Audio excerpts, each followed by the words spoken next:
Chapter 1. The Sealed Door. Have you ever wondered what it feels like to stand in complete darkness, 4,000 years of stone pressing down above your head, knowing that you are walking where pharaohs once walked? Let me take you there. It is November 1922, and Howard Carter stands before a sealed doorway deep beneath the Egyptian desert. His hands are shaking, not from fear, but from something far more powerful: the weight of discovery. For 6 long years, he has been digging in the Valley of the Kings, finding nothing but sand, broken pottery, and the crushing disappointment of empty tombs. His sponsor, Lord Carnarvon, is ready to give up. This is Carter's last season, his final chance. The air in the underground passage is thick and hot, even though the sun set hours ago. Carter holds up his candle, and the flame dances across hieroglyphs carved into the doorway. His translator, working by lamplight, reads the symbols aloud. The good God, Lord of the two lands, Nebkheperer, given life forever. Carter's heart pounds. Nebkheperer. That is the throne name of Tutankhamun, a pharaoh so minor that most historians have barely heard of him. But this doorway, this seal, it is intact, untouched. For over 3,000 years, no human hand has disturbed this entrance. But we are getting ahead of ourselves. To understand what lies inside Egypt's pyramids, we need to go back much further. We need to go back to the very beginning to understand why these massive structures were built in the first place. The year is 2560 BCE. The place is Giza, just outside what will one day become Cairo. The 4th dynasty of Egypt is at its peak, and Pharaoh Khufu has just announced the most ambitious construction project in human history. He wants to build a mountain. Not a natural mountain, but one made by human hands, precise down to the inch, aligned perfectly with the stars, rising 481 feet into the sky. Why would anyone do this? The answer lies in how the ancient Egyptians viewed death. To them, death was not an ending. It was a journey, a transformation, a doorway to eternal life. But this journey was dangerous. The soul had to travel through the underworld, face demons and monsters, answer riddles from gods, and finally reach the field of reeds, a paradise where the sun shone forever and the wheat grew taller than a man. The pharaoh was not just a king, he was a living god, the earthly embodiment of Horus, the falcon-headed deity who ruled the sky. When a pharaoh died, he became Osiris, the god of the underworld, and his journey to the afterlife was the most important event in the entire kingdom. If the pharaoh succeeded in reaching eternal life, he could intercede with the gods on behalf of his people. Crops would grow, the Nile would flood at the right time, Egypt would prosper. But if something went wrong, if the pharaoh's body was destroyed or his soul lost in the underworld, disaster would follow. This is why the pyramids were built. They were not tombs in the way we think of graves today. They were machines, magical engines designed to launch the pharaoh's soul into the afterlife. Every angle, every passage, every chamber had a purpose rooted in religion, astronomy, and magic. Let us step inside. The Great Pyramid of Khufu, the largest of the 3 pyramids at Giza, contains approximately 2.3 million stone blocks, each weighing between 2 and 15 tons. The base covers 13 acres. The sides are oriented almost perfectly to true north, south, east, and west, with an error of less than 4 minutes of arc. This level of precision would be impressive today with modern instruments. In 2560 BCE, it was miraculous. The original entrance to the pyramid is on the north face, about 56 feet above ground level. In ancient times, this entrance was hidden behind a layer of smooth white limestone casing stones that made the entire pyramid gleam like a jewel in the desert sun. These casing stones are mostly gone now, stripped away over centuries by people who wanted the limestone for building projects in Cairo. But in Khufu's time, approaching the pyramid would have been like approaching a small white mountain, so bright in the sun that you could barely look at it directly. The entrance tunnel, called the Descending Passage, slopes downward at an angle of 26 degrees. It is only 3.5 feet wide and 4 feet tall. If you are taller than average, you must crouch. You must walk bent over, one hand on the wall, feeling your way down into darkness. In ancient times, torches would have provided flickering light. The priests who performed the burial rituals would have walked this passage carrying the pharaoh's body, chanting prayers, performing ceremonies at specific points marked by the architecture itself. The passage descends for over 300 feet, cutting first through the pyramid's stone blocks, then through the bedrock beneath. At the bottom, the passage opens into a rough, unfinished chamber carved directly from the bedrock. This is called the subterranean chamber, and it is one of the pyramid's greatest mysteries. Why is it unfinished? The walls are roughly hewn, the floor uneven. In one corner, there's a pit, a shaft that goes down another 30 feet and then simply stops. No burial took place here, no treasure was found. The chamber appears to have been abandoned mid-construction. Some archaeologists believe this was intentional, that the chamber represents the underworld itself, the chaotic realm beneath the ordered world of the living. Others think the original plan was to bury Khufu here, but the design changed during construction. The truth is, we do not know. 4,500 years later, the pyramid still keeps its secrets. But the real mystery is what happened next in the construction. If you return to the descending passage and look carefully, about 60 feet from the entrance, you will find something that should not be there, a hole in the ceiling. This is not part of the original design. This hole was smashed through the limestone blocks in the year 820 CE by Caliph al-Ma'mun, the son of the famous Harun al-Rashid from the Arabian Nights stories. Al-Ma'mun had heard legends that the pyramid contained vast treasures and ancient knowledge, maps of the stars, and books of wisdom from before the Great Flood. He gathered his workers and commanded them to tunnel into the pyramid. For weeks, they hammered and chiseled, creating their own passage through the solid stone. The work was brutal. They had to heat the stone with fires, then throw cold vinegar on it to make it crack, then chip away the fractured pieces. Meter by meter, they bored into the heart of the pyramid, and then they heard something. A loud crash, echoing from somewhere deeper in the pyramid. The sound of something heavy falling. Al-Ma'mun's workers changed direction, tunneling toward the sound. They broke through into a passage, a corridor that sloped upward. This was the ascending passage, and it had been hidden behind the pyramid's original construction.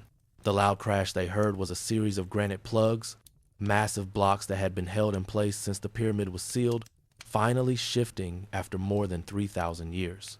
What Al-Ma'mun had found was the secret heart of the pyramid. The ascending passage is the same size as the descending passage, narrow and low, forcing you to climb bent over at a 26-degree angle. But where the descending passage was cut through rough stone, the ascending passage is lined with smooth limestone blocks fitted together so precisely that you cannot slide a knife blade between them. After climbing about 130 feet, the passage suddenly opens up. The ceiling soars upward, and you find yourself standing in one of the most breathtaking architectural spaces of the ancient world, the Grand Gallery. Imagine a corridor 28 feet high, 153 feet long, with walls that corbel inward step by step, each layer of stone projecting slightly over the one below. The effect is like standing inside a telescope pointed at the stars. The limestone glows golden in lamplight. Every surface is smooth, polished, precise. But why build something so grand? The Grand Gallery serves no practical purpose for burial. It is not a chamber where rituals would be performed. It is not a storage space for treasures. It is simply a passage, a hallway leading to the upper chambers, unless it is something more. Some researchers believe the Grand Gallery had an acoustic purpose, that its shape would resonate with certain frequencies, creating sounds that were part of the burial ritual.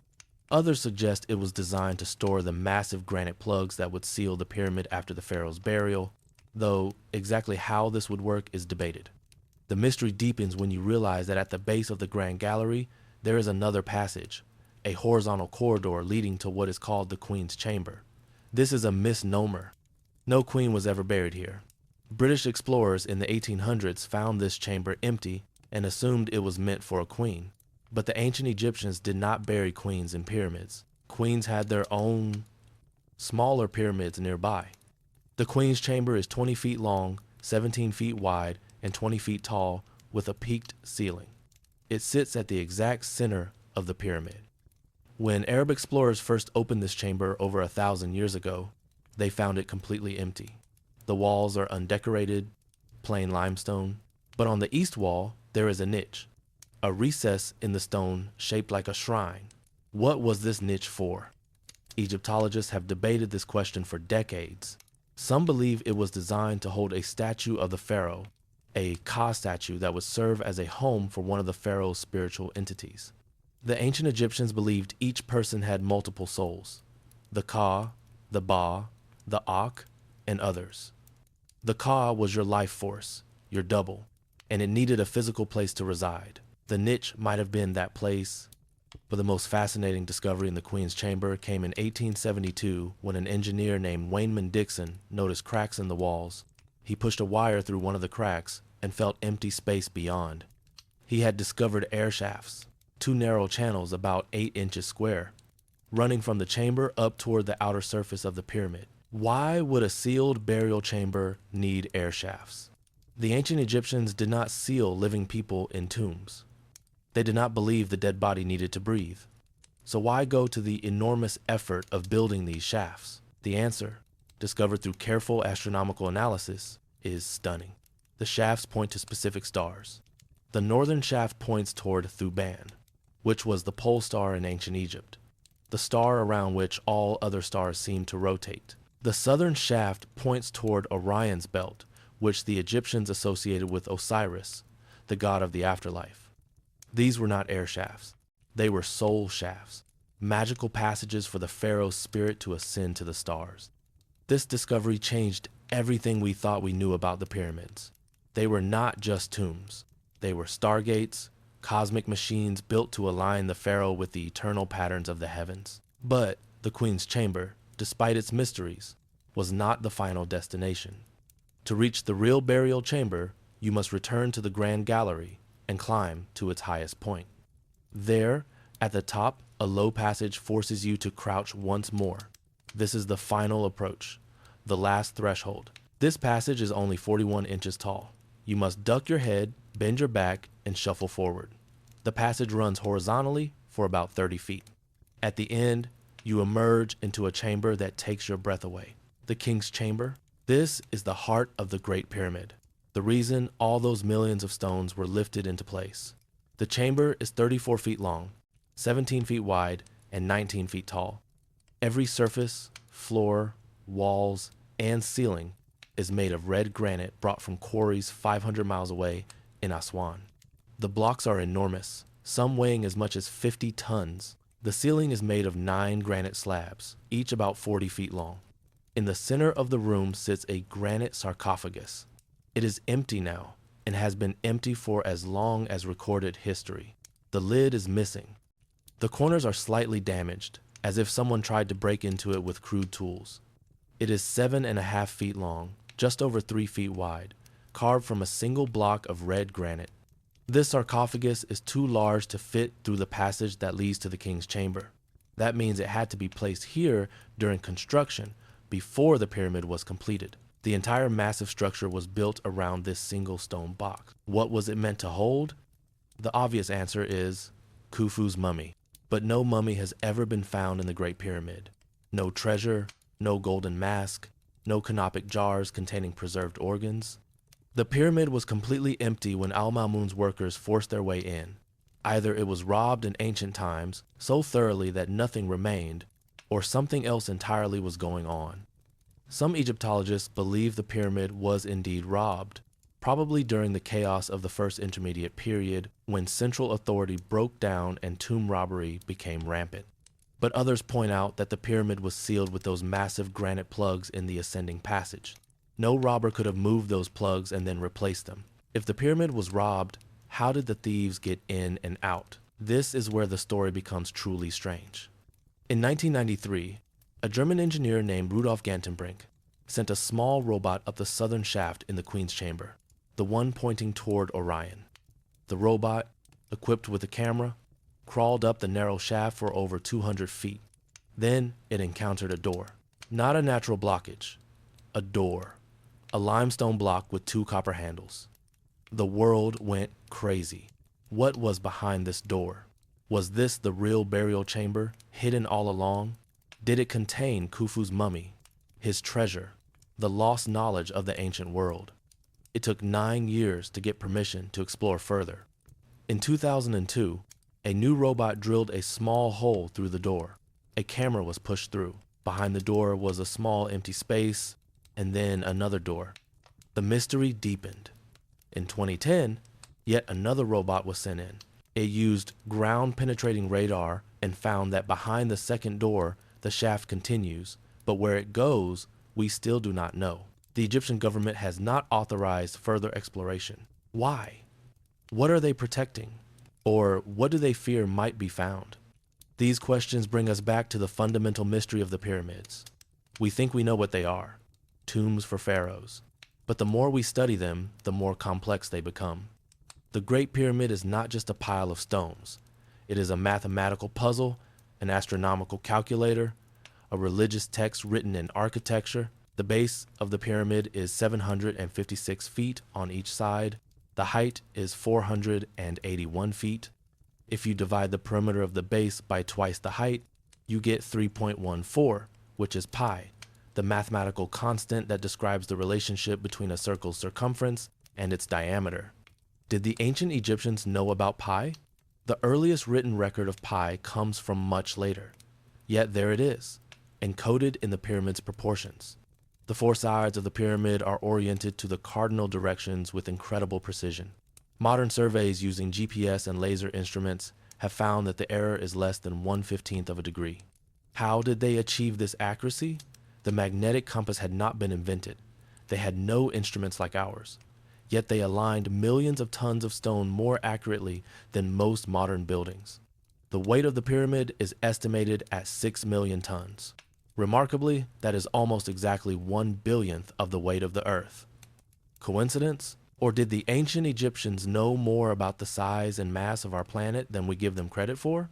These questions swirl around the pyramids like the desert wind. Every answer leads to more questions. Every discovery reveals new mysteries.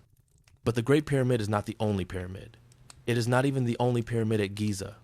2 others stand nearby: the Pyramid of Khafre, Khufu's son, and the Pyramid of Menkaure, his grandson. And scattered across Egypt, there are over 100 other pyramids, each with its own secrets, its own stories waiting to be told. To understand what is truly inside the pyramids of Egypt, we need to journey to all of them, from the earliest, barely recognizable structures to the grand monuments of Giza, and finally to the tombs of the Valley of the Kings, where the tradition changed forever. This is a journey through 4,000 years of history, through sand and stone and secrets, through the minds of people who saw death not as an ending, but as a transformation, who built not for decades, but for eternity. Are you ready? Then let us continue deeper into the stone, deeper into time, deeper into the mystery. Chapter 2. The First Pyramid. What was the very first pyramid ever built, and why does it look nothing like the perfect triangles we imagine? Stand in the desert at Saqqara, 15 miles south of Giza, and you will see something strange on the horizon. It is not a smooth triangle. It is not a mountain of white limestone. It is a step pyramid, a structure that looks like 6 enormous boxes stacked on top of each other, each one slightly smaller than the one below. This is the Pyramid of Djoser, and it changed the world. The year is 2650 BCE, nearly 100 years before the Great Pyramid will be built. Egypt is in its 3rd dynasty, and a new pharaoh named Djoser has just taken the throne. His chief architect is a man named Imhotep, and he is about to revolutionize architecture. Before Imhotep, royal tombs were called mastabas. These were rectangular structures made of mud brick, low and flat, covering underground burial chambers. They were impressive for their time, but they were temporary. Mud brick crumbles. Rain, though rare in Egypt, erodes it. Wind wears it away. Within a few generations, a mastaba could collapse, leaving the pharaoh's body exposed, vulnerable, his journey to the afterlife interrupted. Imhotep had a different vision. What if, instead of mud brick, he used stone? Not small stones, but massive limestone blocks that would last forever. What if, instead of a single flat rectangle, he stacked multiple layers, each one creating a step that the pharaoh's soul could climb to reach the sky? Djoser approved the plan, and construction began. The step pyramid of Djoser is 200 feet tall, with a base measuring 358 feet by 411 feet. It is surrounded by a massive complex covering 37 acres, including courtyards, temples, chapels, and ceremonial buildings, all enclosed by a wall 33 feet high. When you enter this complex through the main gate, you walk through a corridor lined with columns. These are not simple pillars. They are carved to look like bundles of reeds, the plants that grew along the Nile. This is significant. In ancient Egypt, reed bundles were used to build simple shrines and huts. By carving stone columns to look like reeds, Imhotep was translating traditional, temporary architecture into eternal stone. He was making the temporary permanent. The corridor opens into a vast courtyard. On the far side rises the step pyramid itself, each layer reaching toward the sun. The symbolism is clear. This is a stairway to heaven, a physical structure that represents the pharaoh's ascent from the mortal world to the realm of the gods. But what is inside? The entrance to the pyramid is not obvious. It is not marked by a grand doorway or a ceremonial gate. It is a small opening on the north side, easily overlooked. This was intentional. The pyramid was meant to be sealed forever, never to be opened again once the pharaoh was buried inside. The entrance leads to a vertical shaft 28 feet deep, dropping straight down into the bedrock. At the bottom, a network of tunnels spreads out in all directions, a labyrinth of passages, chambers, and galleries unlike anything built before. These tunnels are not crudely carved. They are lined with blue faience tiles, thousands upon thousands of small glazed tiles, the color of turquoise, meant to represent the sky or the waters of creation. Walking through these passages by torchlight must have been like walking through a dream, the walls shimmering, glowing, as if you were inside a jewel. The tunnels extend for over 3.5 miles beneath the pyramid, 3.5 miles of underground passages, hand-carved through solid rock, 4,600 years ago. Why so many tunnels? What were they for? Some of the chambers were clearly storerooms, filled with thousands of stone vessels, jars, and pots. Archaeologists have found over 40,000 vessels in Djoser's pyramid complex, many inscribed with the names of earlier pharaohs. These were not Djoser's belongings. They were heirlooms, treasures from Egypt's past, buried with him to connect him to the long line of kings who came before. Other chambers are more mysterious. There are rooms with niches carved into the walls, rooms with altars, rooms whose purpose we can only guess. One chamber contains 3 false doors, carved reliefs that look like doorways but are actually solid stone. These false doors were magical portals. The ancient Egyptians believed that the Ka, the pharaoh's spirit double, could pass through false doors to receive offerings left by priests in the outer temple. At the center of the tunnel complex is the burial chamber itself, a granite room that once held Djoser's sarcophagus. The chamber was sealed with a massive plug of granite weighing 3.5 tons.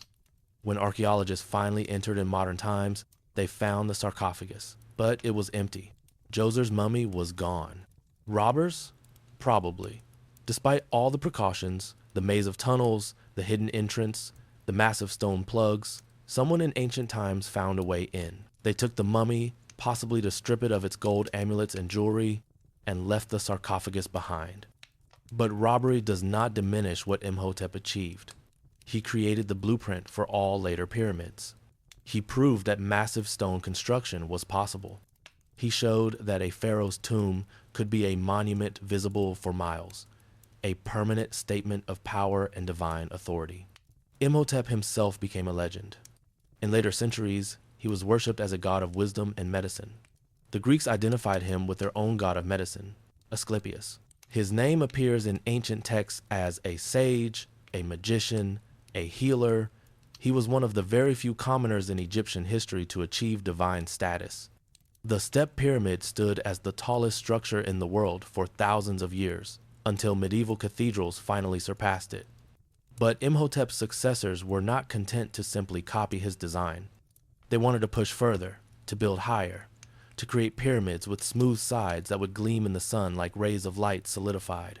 This leads us to one of the strangest and most revealing pyramids in all of Egypt. Chapter 3, The Bent Pyramid and the Secret of Failure.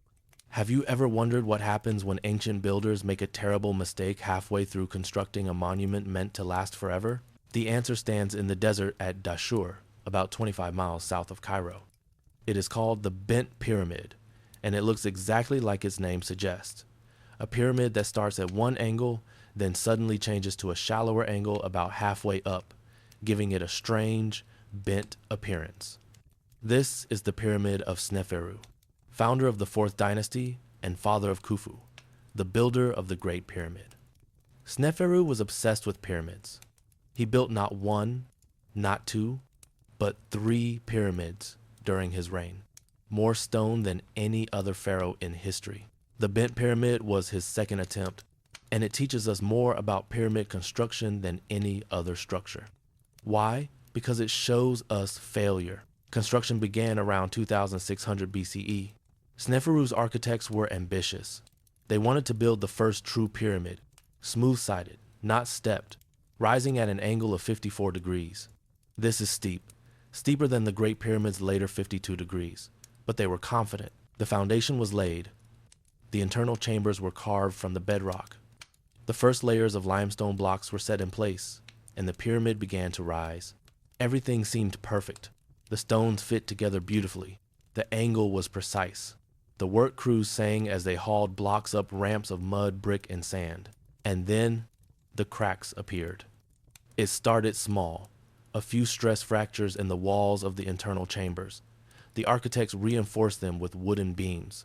Work continued, but the cracks kept spreading.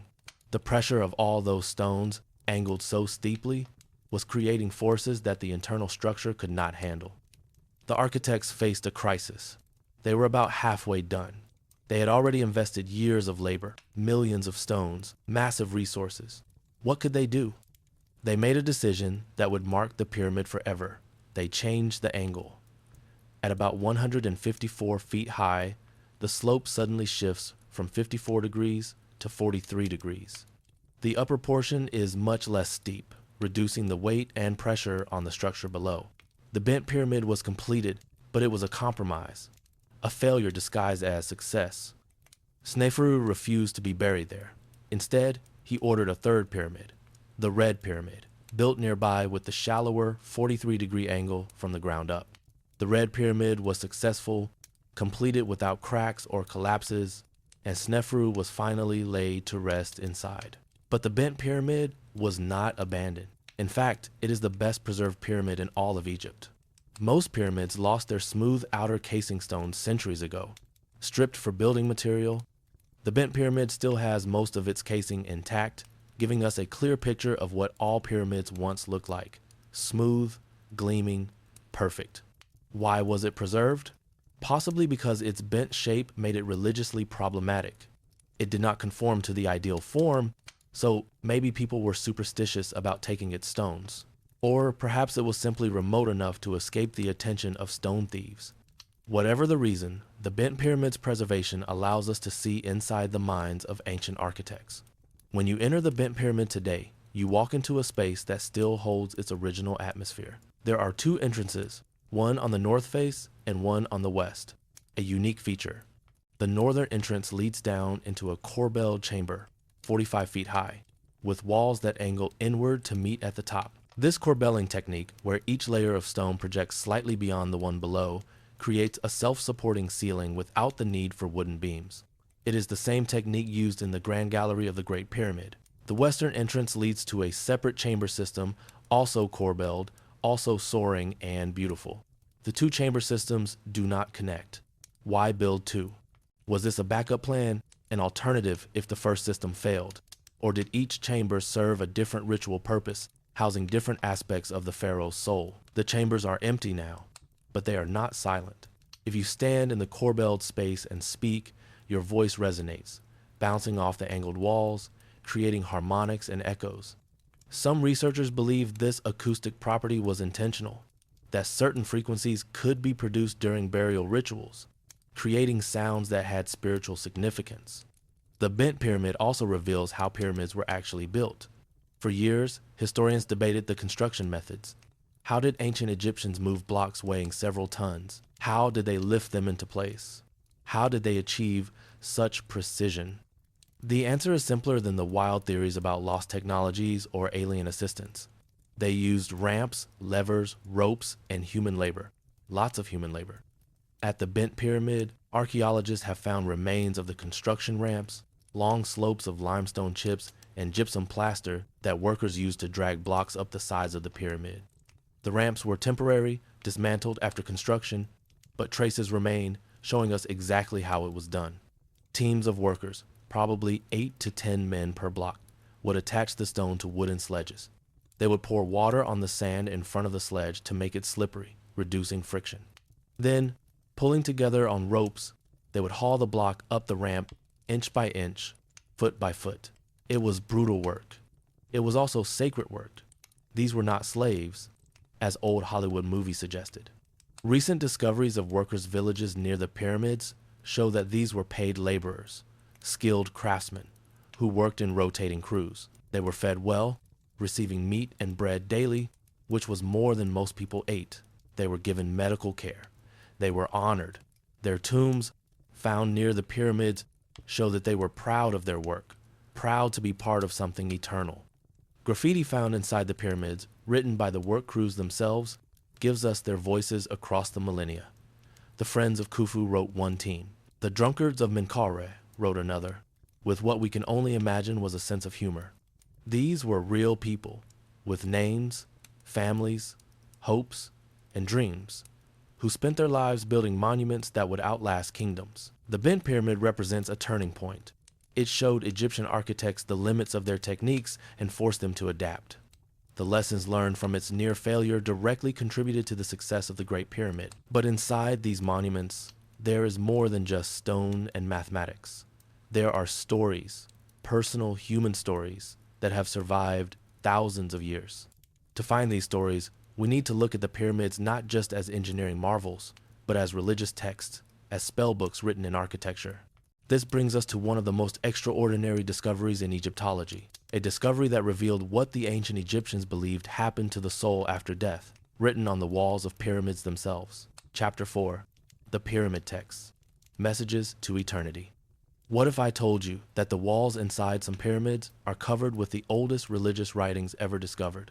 Spells and prayers carved in stone that were meant to guide the dead through the terrors of the underworld. These are the pyramid texts, and they changed everything we thought we knew about ancient Egyptian beliefs. The year is 1880. French archaeologist Gaston Maspero is exploring a pyramid at Saqqara, the Pyramid of Unas, last pharaoh of the 5th dynasty. The pyramid itself is not impressive from the outside. It is small compared to the giants at Giza, partly ruined, half buried in sand. But when Maspero's team clears the entrance and descends into the burial chamber, they find something that makes them stop and stare in wonder. The walls are covered in hieroglyphs. Not just a few inscriptions, not just the pharaoh's name and titles. Every available surface, walls, and ceiling is carved with columns of hieroglyphic text, painted in blue-green to stand out against the white limestone. There are hundreds of spells, thousands of lines of text, the most extensive religious document from the ancient world. These are the pyramid texts, and they are the direct words the ancient Egyptians believed would protect and guide the pharaoh's soul through death and into eternal life. Let me read you one of these spells. Utterance 273, translated into simple language. The sky is overcast, the stars are darkened, the celestial vaults tremble, the bones of the earth gods shake. Movement stops when they see the king rising as a soul, as a god who lives on his fathers and feeds on his mothers. The king is a master of wisdom whose mother does not know his name. The glory of the king is in the sky. His power is in the horizon. The king is one who eats men and lives on gods. This is shocking. The pharaoh eats gods? He feeds on his parents? This sounds like cannibalism, like something dark and violent. But we must understand the symbolism. The ancient Egyptians did not mean literal eating. They meant absorbing power, consuming divine energy, taking into yourself the strength and magic of the gods. The pharaoh must become more than human to survive the journey through the underworld. He must become a being of pure power. Other spells are gentler, more like prayers. Utterance 217 says, O Osiris the king, the sky is given to you, the earth is given to you, and the field of reeds, the islands of the blessed in every good place. You shall not hunger, you shall not thirst, you shall never be weary. You shall rise with the stars and set with the stars. You shall sail across the sky in the boat of Ra, and the gods shall be your companions. This is the promise: eternal life in paradise, sailing forever with the sun god, never hungry, never tired, surrounded by divine beings. But between the promise of paradise and the moment of death lies a dangerous journey. The pyramid texts describe this journey in vivid detail. When a person dies, the ancient Egyptians believed the soul splits into several parts. The Ka, the life force, remains near the body and must be fed with offerings. The Ba, often depicted as a bird with a human head, can fly free but must return to the body each night. The Ak is the transformed, glorified spirit that travels to the afterlife. For the pharaoh's Ak to reach the field of reeds, it must pass through the Duat, the underworld, a realm of darkness, demons, and trials. The journey begins at sunset. The soul must travel with Ra, the sun god, as he descends below the western horizon. The Duat has 12 sections, one for each hour of the night.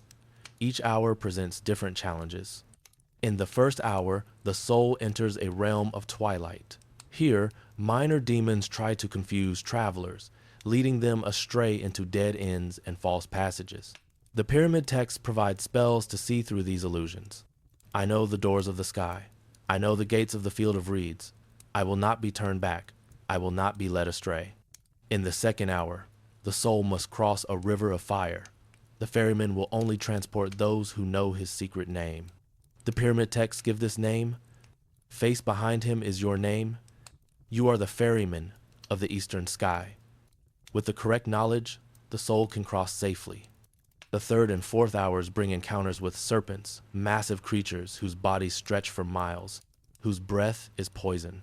But the texts provide protection. Fall down, serpent, crawl away. You have no power here. I am protected by the magic of Thoth. I speak with the voice of Ra himself. The fifth hour is perhaps the most terrifying. This is where Apophis dwells, the great serpent of chaos, the enemy of Ra, the embodiment of destruction and darkness. Every night, Apophis tries to swallow the sun, to end the cycle of day and night, to plunge the world into eternal darkness. Every night, Ra must fight him. The pharaoh's soul does not fight Apophis directly. Instead, the texts instruct the soul to hide in the boat of Ra, to become one with the sun god, protected by his power. I am Ra. I am the one who comes forth from the horizon. Apophis falls before me. The serpent of chaos has no power against me. In the sixth hour, the soul reaches the hall of judgment, perhaps the most important moment of the entire journey. Here stands Osiris, lord of the underworld, seated on a throne, holding the crook and flail, symbols of kingship. Before him is a giant scale. The soul's heart is placed on one side of the scale. On the other side is a feather, the feather of Ma'at, goddess of truth and justice. If the heart is heavy with sin, weighed down by lies, cruelty, and evil deeds, it will sink, and the soul will be devoured by Amit, the devourer, a demon with the head of a crocodile, the body of a lion, and the hindquarters of a hippopotamus. This is the second death, final and absolute, the complete destruction of existence. But if the heart is light, pure, in balance with truth, the soul passes the test and is declared justified, worthy to continue. The pyramid texts give the pharaoh the words to speak before Osiris. I have not killed, I have not stolen, I have not told lies, I have not taken food from the hungry, I have not made anyone suffer. I have lived in truth, my heart is pure. This is remarkable. Over 4,000 years ago, the ancient Egyptians had a concept of moral judgment after death, the idea that your actions in life determined your fate in the afterlife. This concept influenced later religions, including Judaism, Christianity, and Islam. After passing judgment, the 7th through 11th hours involve the actual rebirth process. The soul travels through regions of transformation, shedding its mortal nature, being remade as an Akh, a glorified spirit. The texts describe this as passing through fire that purifies rather than burns, being washed in celestial waters, being clothed in garments of light. Finally, in the 12th hour, the soul emerges with Ra as the sun rises in the east. Rebirth, resurrection, eternal life achieved. But the pyramid texts are not just a guidebook to the afterlife. They are also magical spells meant to ensure success. The ancient Egyptians believed that words had power, real, tangible power. Speaking the correct words, or in this case, having them carved in stone near your body, could make things happen. This is why the texts were carved inside the pyramids. They were not meant to be read by living people. They were meant to be permanent, eternal, always present for the pharaoh's soul to use. The interior walls of pyramids with pyramid texts are not decorated with scenes of daily life like later tombs. There are no paintings of banquets or hunting or farming. There is only text, dense columns of hieroglyphs, and one important image, the starry sky. The ceilings of these burial chambers are painted dark blue or black, covered with yellow five-pointed stars. This represents the night sky, the realm through which the soul must travel. When the pharaoh's mummy lay in its sarcophagus, it rested beneath an artificial sky, surrounded by the words of power that would ensure its journey. The pyramid texts were used for over 200 years, from the Pyramid of Unas through the end of the Old Kingdom. Then, during the chaos of the First Intermediate Period, pyramid building stopped. When it resumed in the Middle Kingdom, the text had evolved into something new, the coffin text, spells written inside the coffins themselves rather than on pyramid walls. But the tradition did not end there. The coffin text eventually became the Book of the Dead, written on papyrus scrolls and buried with mummies. The Book of the Dead became the most famous collection of Egyptian funerary spells, used for over 1,000 years. All of this, the entire tradition of written spells to guide the dead, began inside the pyramids. When you stand inside the Pyramid of Unas, surrounded by these ancient words, you are standing inside a book. The pyramid itself is a three-dimensional religious text, architecture, and literature combined into one massive magical machine. This fundamentally changes how we see the pyramids. They are not silent monuments. They are speaking to us, telling us exactly what they are for, what the ancient Egyptians believed, what they feared, what they hoped for, and the message is clear. Death is not the end. Death is a doorway. And if you have the right knowledge, the right words, the right preparation, you can pass through that doorway and live forever. But not every pharaoh had the resources to build a massive pyramid covered in protective text. As Egypt's history continued, pyramid construction evolved, sometimes becoming more efficient, sometimes more desperate, always reflecting the changing fortunes of the kingdom.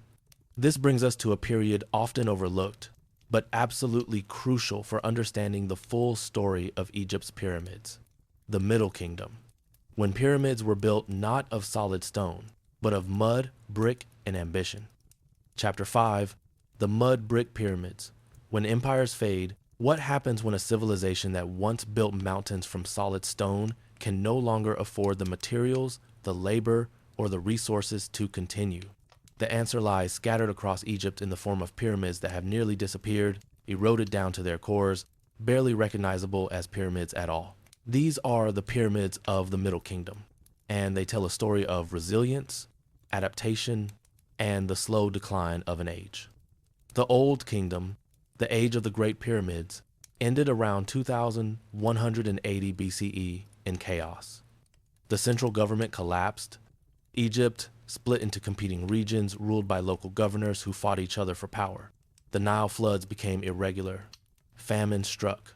The Grand Pyramid project stopped completely. For over a century, Egypt was fractured, weak, struggling. This period is called the First Intermediate Period, and it was a dark age, remembered in Egyptian literature as a time of suffering and disorder. But around 2050 BCE, a new dynasty emerged from the city of Thebes in southern Egypt.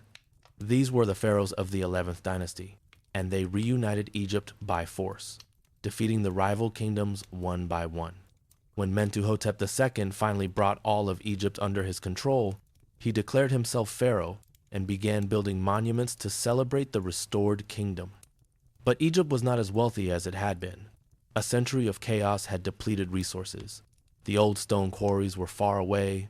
The workforce was smaller. Mentuhotep could not build a Giza-style pyramid even if he wanted to. So he did something different. he built a temple-pyramid combination at Deir el-Bahari, a structure that was part tomb, part temple, cut into the cliffs on the west bank of the Nile. It was innovative, beautiful, but it was not a true pyramid. The next dynasty, the 12th dynasty, tried to revive the old glory. Pharaohs like Amenemhat I and Senusret I wanted to build pyramids like their old kingdom predecessors. They wanted to connect themselves to the legendary builders of the past to claim that same divine authority. But they could not afford solid stone pyramids. Instead, they developed a new technique, mud brick cores with stone casings. Here's how it worked. The builders would create a framework of stone walls radiating out from the center like the spokes of a wheel. Then they would fill the spaces between these walls with mud bricks, millions of mud bricks, made from Nile mud, mixed with straw, and dried in the sun. Finally, they would cover the entire structure with a casing of limestone blocks, creating a smooth outer surface that looked, from the outside, just like the old pyramids. This technique was much cheaper and faster. Mud bricks could be made on-site by thousands of workers using local materials. No need to transport massive stone blocks from distant quarries. The pyramids could be built in years rather than decades.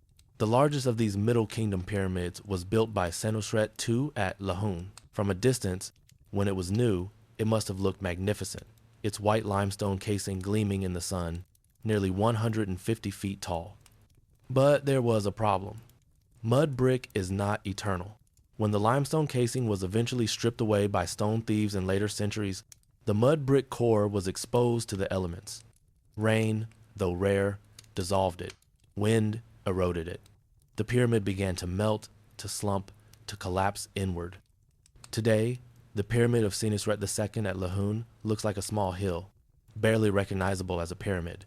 You can see the stone framework poking through the eroded mud brick, like ribs showing through decayed flesh.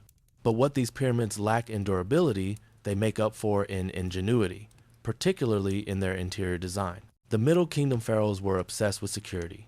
They had learned from the Old Kingdom that even the most massive pyramid could be robbed.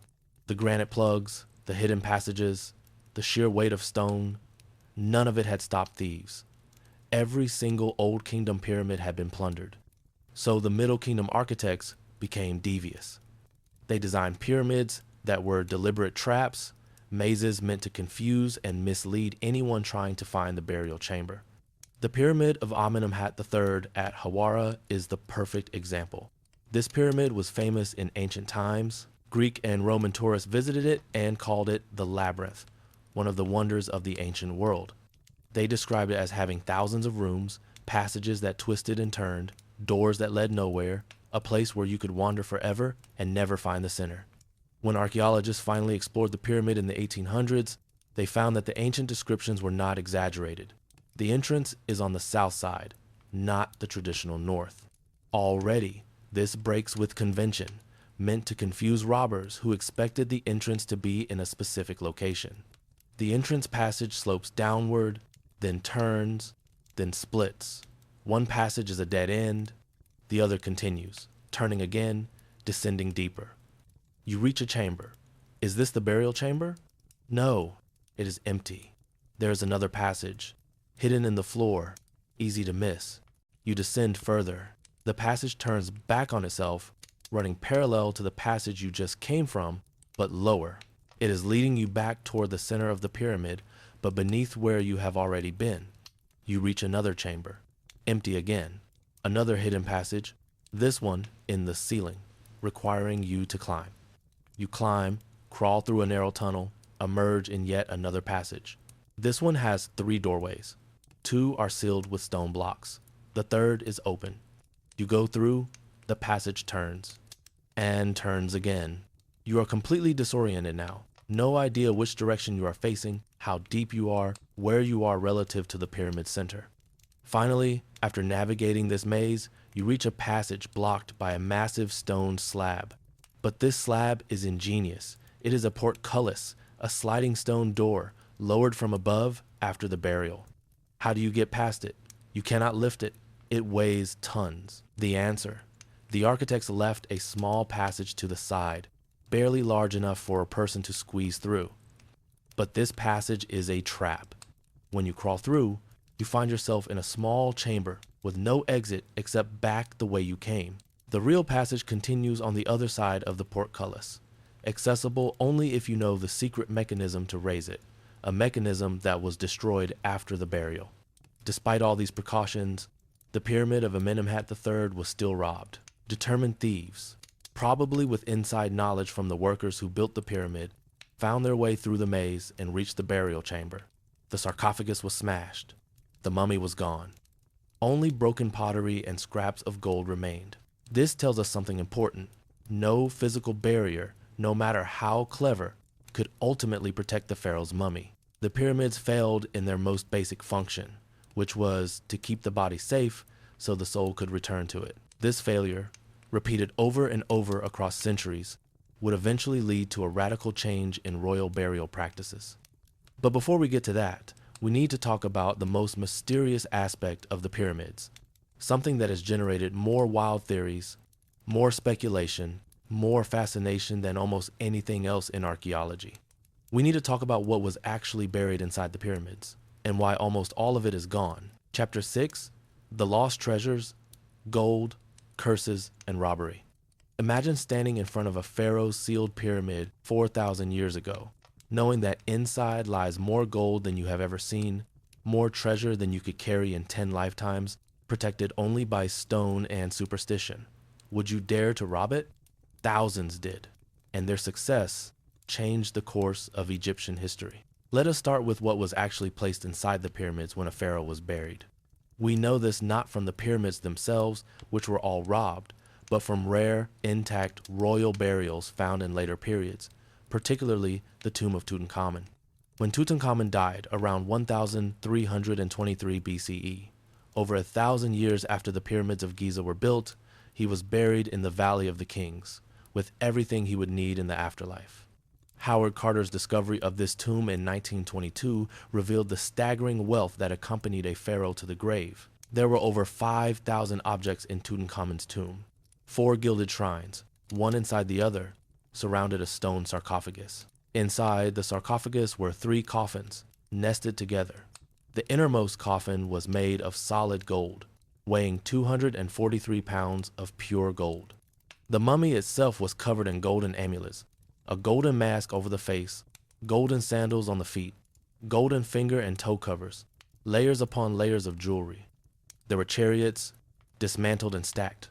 There were beds, chairs, and thrones covered in gold leaf. There were chests filled with clothing, over 100 loincloths alone. There were weapons, bows, arrows, swords. There were jars of precious oils and unguents.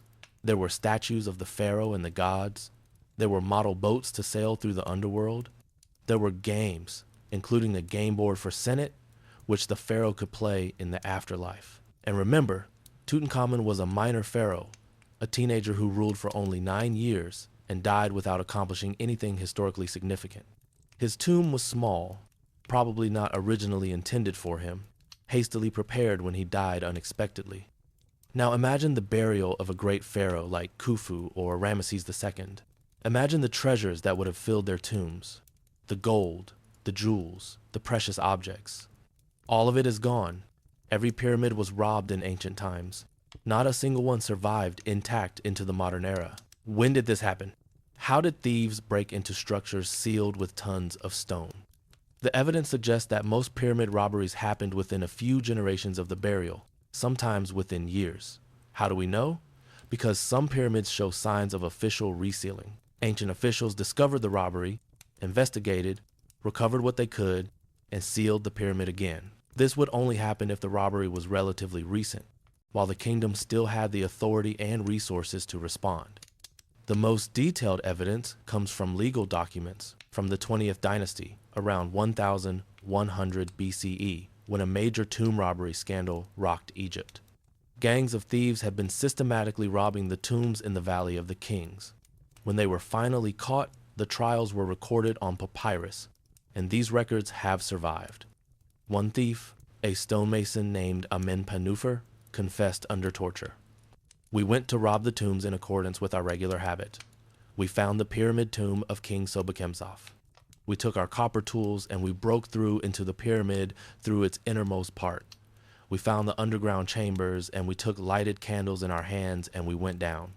Notice copper tools, not advanced technology, not mysterious powers. Copper chisels, hammers, and pry bars, the same tools used to build the pyramids in the first place. The confession continues. We found the god lying at the back of his burial place. We found the burial place of the queen beside him. We opened their sarcophagi and we stripped the noble mummy of this god. We found him with a magnificent golden sword. We found amulets and jewels of gold upon his neck. We collected the gold which we found on the noble mummy of this god, together with that of his amulets and jewels which were upon his neck, and the coverings in which he rested. We found the queen in exactly the same condition. We collected all that we found upon her and set fire to their coverings. They burned the mummies to get the gold more easily. They destroyed the pharaohs' bodies, the very thing the tombs were built to protect, committing what the Egyptians considered the worst sacrilege imaginable, preventing the soul from achieving eternal life. But here's the thing, the thieves were not outsiders. Amenhotep was a stonemason, probably someone who had worked on building tombs. He knew the layouts, the tricks, the hidden passages. Many tomb robbers were workers from the very teams that had built the tombs, or their descendants, people who knew exactly where to dig and what to look for. Some scholars believe that in times of economic hardship, when the government could not pay workers, tomb robbery became an unofficial way for workers to collect their wages. The gold in the tombs was, in a sense, the accumulated wealth of Egypt, wealth that had been paid out over generations for tomb construction. Robbing the tombs was taking back what had been given. Other robberies were clearly organized by corrupt officials. Several papyri describe high-ranking priests and administrators who organized robbery gangs, used their authority to access tombs, and split the profits. In some cases, the authorities who were supposed to investigate the robberies were themselves involved. This widespread corruption and robbery is why the Egyptians eventually abandoned pyramid burial altogether. By the New Kingdom, around 1500 BCE, pharaohs realized that highly visible monuments were targets. No matter how well you hid the entrance, no matter how many granite blocks you used to seal the passages, thieves would find a way in. So they tried a different approach, hidden tombs carved into rock cliffs in a remote valley with no visible markers, no pyramids pointing to their location. This was the Valley of the Kings, and it became the royal cemetery for over 500 years. But even this failed. Almost every tomb in the Valley of the Kings was robbed in ancient times. Only Tutankhamun's tomb survived mostly intact, and only because it was accidentally buried when workers digging another tomb dumped their debris over its entrance, hiding it. The treasures of the pyramids, the golden masks, the jeweled pectorals, the solid gold coffins, all of it was melted down, sold, scattered across the ancient world. We will never see what was placed in the Great Pyramid. We will never know the full glory of Khufu's burial. But fragments remain. Museums around the world contain objects that may have come from pyramid burials, though often their provenance is uncertain. A golden bracelet here, an amulet there, a small statue, pieces of a vast puzzle, most of which is lost forever. And yet, the pyramids themselves remain. The thieves could take the gold, but they could not take the stone. They could destroy the mummies, but they could not erase the architecture. The pyramids stand as permanent monuments, even though what they were built to protect is gone. This creates a strange paradox. The pyramids failed in their immediate purpose, which was to protect the pharaoh's body and treasures. But they succeeded in their larger purpose, which was to make the pharaoh's name eternal. We remember Khufu, Khafre, and Menkaure because their pyramids still stand. We have forgotten countless other pharaohs whose tombs were more successfully hidden because there is nothing left to mark their existence. The pyramids are monuments to a particular kind of ambition. The desire for immortality through grandeur, through visibility, through sheer, overwhelming presence. Build something so massive that it cannot be ignored, cannot be forgotten, even if everything else is destroyed. In this sense, the pyramids worked. They have made their builders eternal. But there is one more aspect of pyramid burials that we must explore. something that has captured the imagination of people around the world, something that has spawned countless movies, novels, and legends. We must talk about the curse of the pharaohs. Chapter 7. The Curse, Death, Superstition, and Science. Did opening the tombs of ancient pharaohs really unleash deadly curses that killed those who dared disturb the dead? The answer is more fascinating than you might think, involving real deaths, media hysteria, and scientific discoveries that blur the line between superstition and fact. Let us return to November 1922, to Howard Carter, standing before the sealed tomb of Tutankhamun. His sponsor, Lord Carnarvon, has traveled from England to be present for the opening. The world's press has gathered. Everyone knows this is going to be the archaeological discovery of the century. Carter makes a small hole in the upper left corner of the sealed doorway. He holds up a candle and peers through. Lord Carnarvon, standing behind him, asks a question that will echo through history. "Can you see anything?" Carter replies, his voice shaking. "Yes, wonderful things." The tomb is opened over the following weeks, revealing treasure beyond imagination. Photographs are sent around the world. Newspapers run front-page stories. The discovery of Tutankhamun becomes the biggest archaeological sensation in history. And then, 6 months later, Lord Carnarvon dies. He was 66 years old, in relatively poor health, weakened by a car accident years earlier. In April 1923, while staying in Cairo, he was bitten by a mosquito. The bite became infected. In an age before antibiotics, the infection spread to his bloodstream. He developed pneumonia and died on April 5th, 1923. It was a tragedy, but not particularly mysterious. Mosquito bites in Egypt could be dangerous. Infections killed people all the time in the 1920 seconds. But the newspapers saw a better story. "Death from Pharaoh's curse," screamed the headlines. "Ancient tomb claims first victim. Revenge of Tutankhamun." The stories claimed that an inscription had been found on the tomb warning, "Death shall come on swift wings to him who disturbs the peace of the king." This inscription never existed. No such warning was found in Tutankhamun's tomb. But the newspapers did not let facts get in the way of a good story. The curse narrative grew more elaborate. People claimed that all the lights in Cairo went out at the exact moment of Lord Carnarvon's death, though no evidence supports this. They said his dog in England howled and died at the same moment, which his family denied. They invented details, created connections, turned a sad death from infection into a supernatural event. And then, more people connected to the tomb's discovery began to die.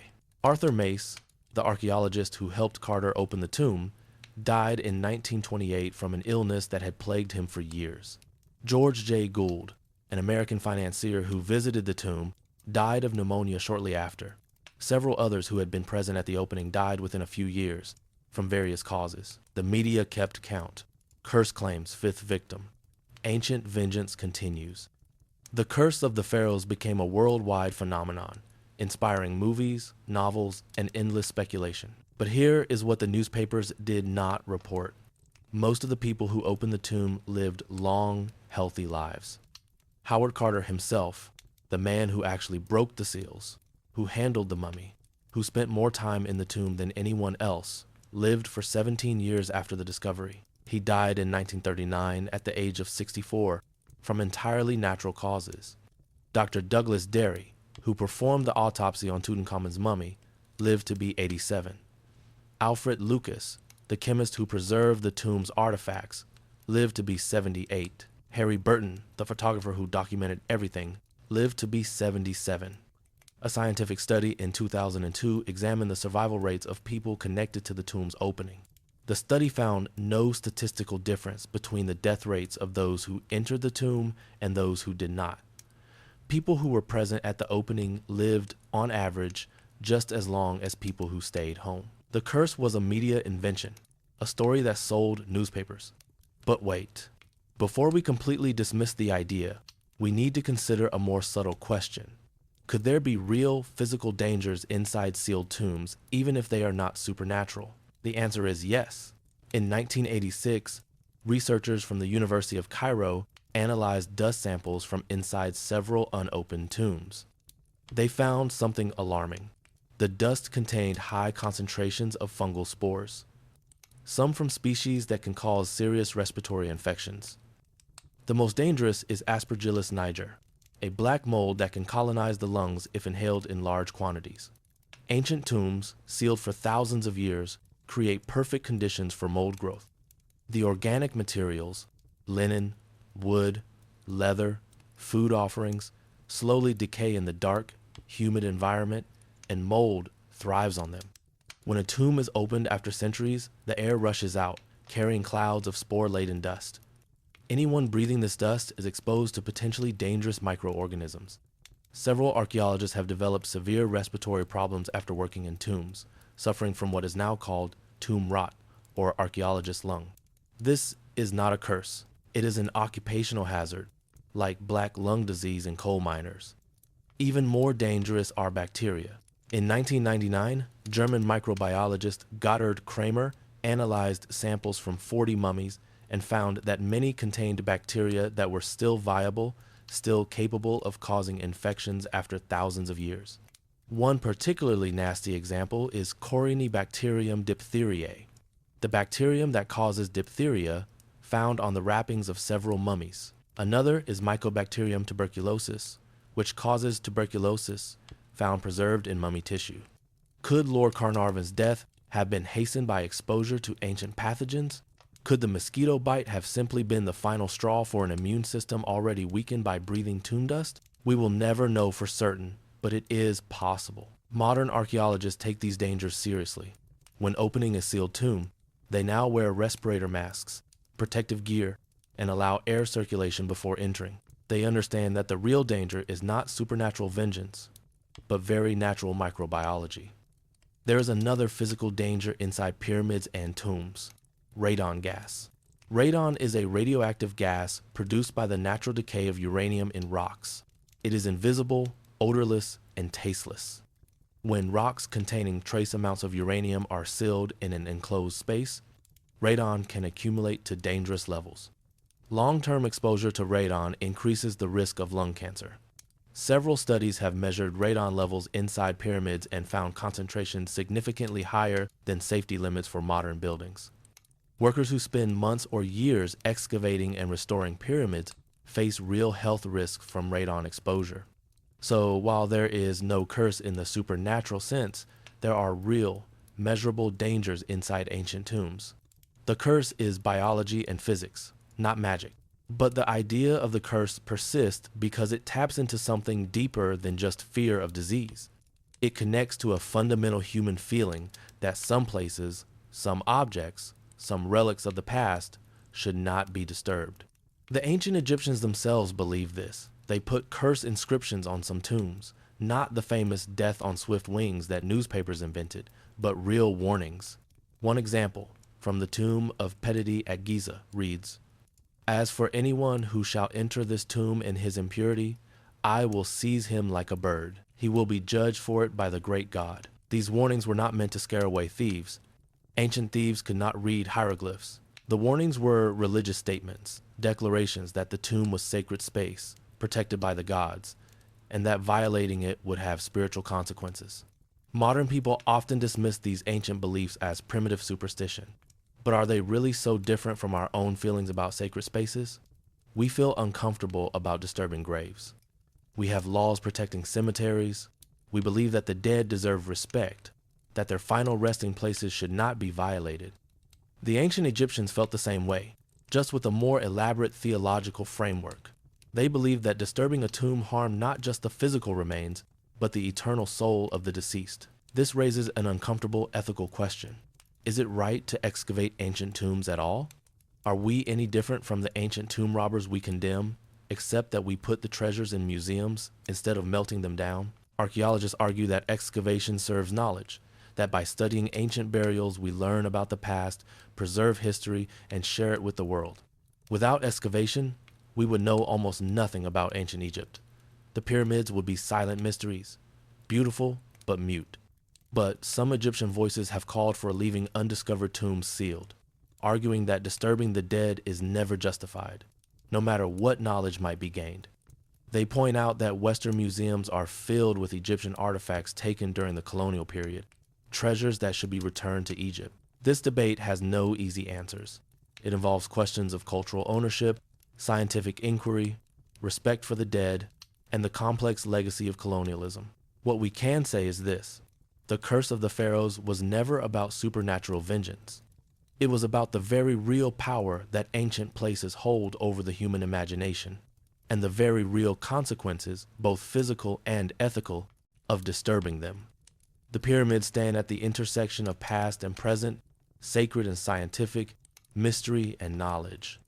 They challenge us to think carefully about why we explore, what we hope to find, and what responsibilities we have to those who built these monuments and to the cultures that continue to cherish them. But enough about dangers and curses. Let us return to the pyramids themselves, to one question that has fascinated people for as long as the pyramids have stood. Exactly how were these massive structures built? Chapter 8, The Builders, How Pyramids Were Really Made.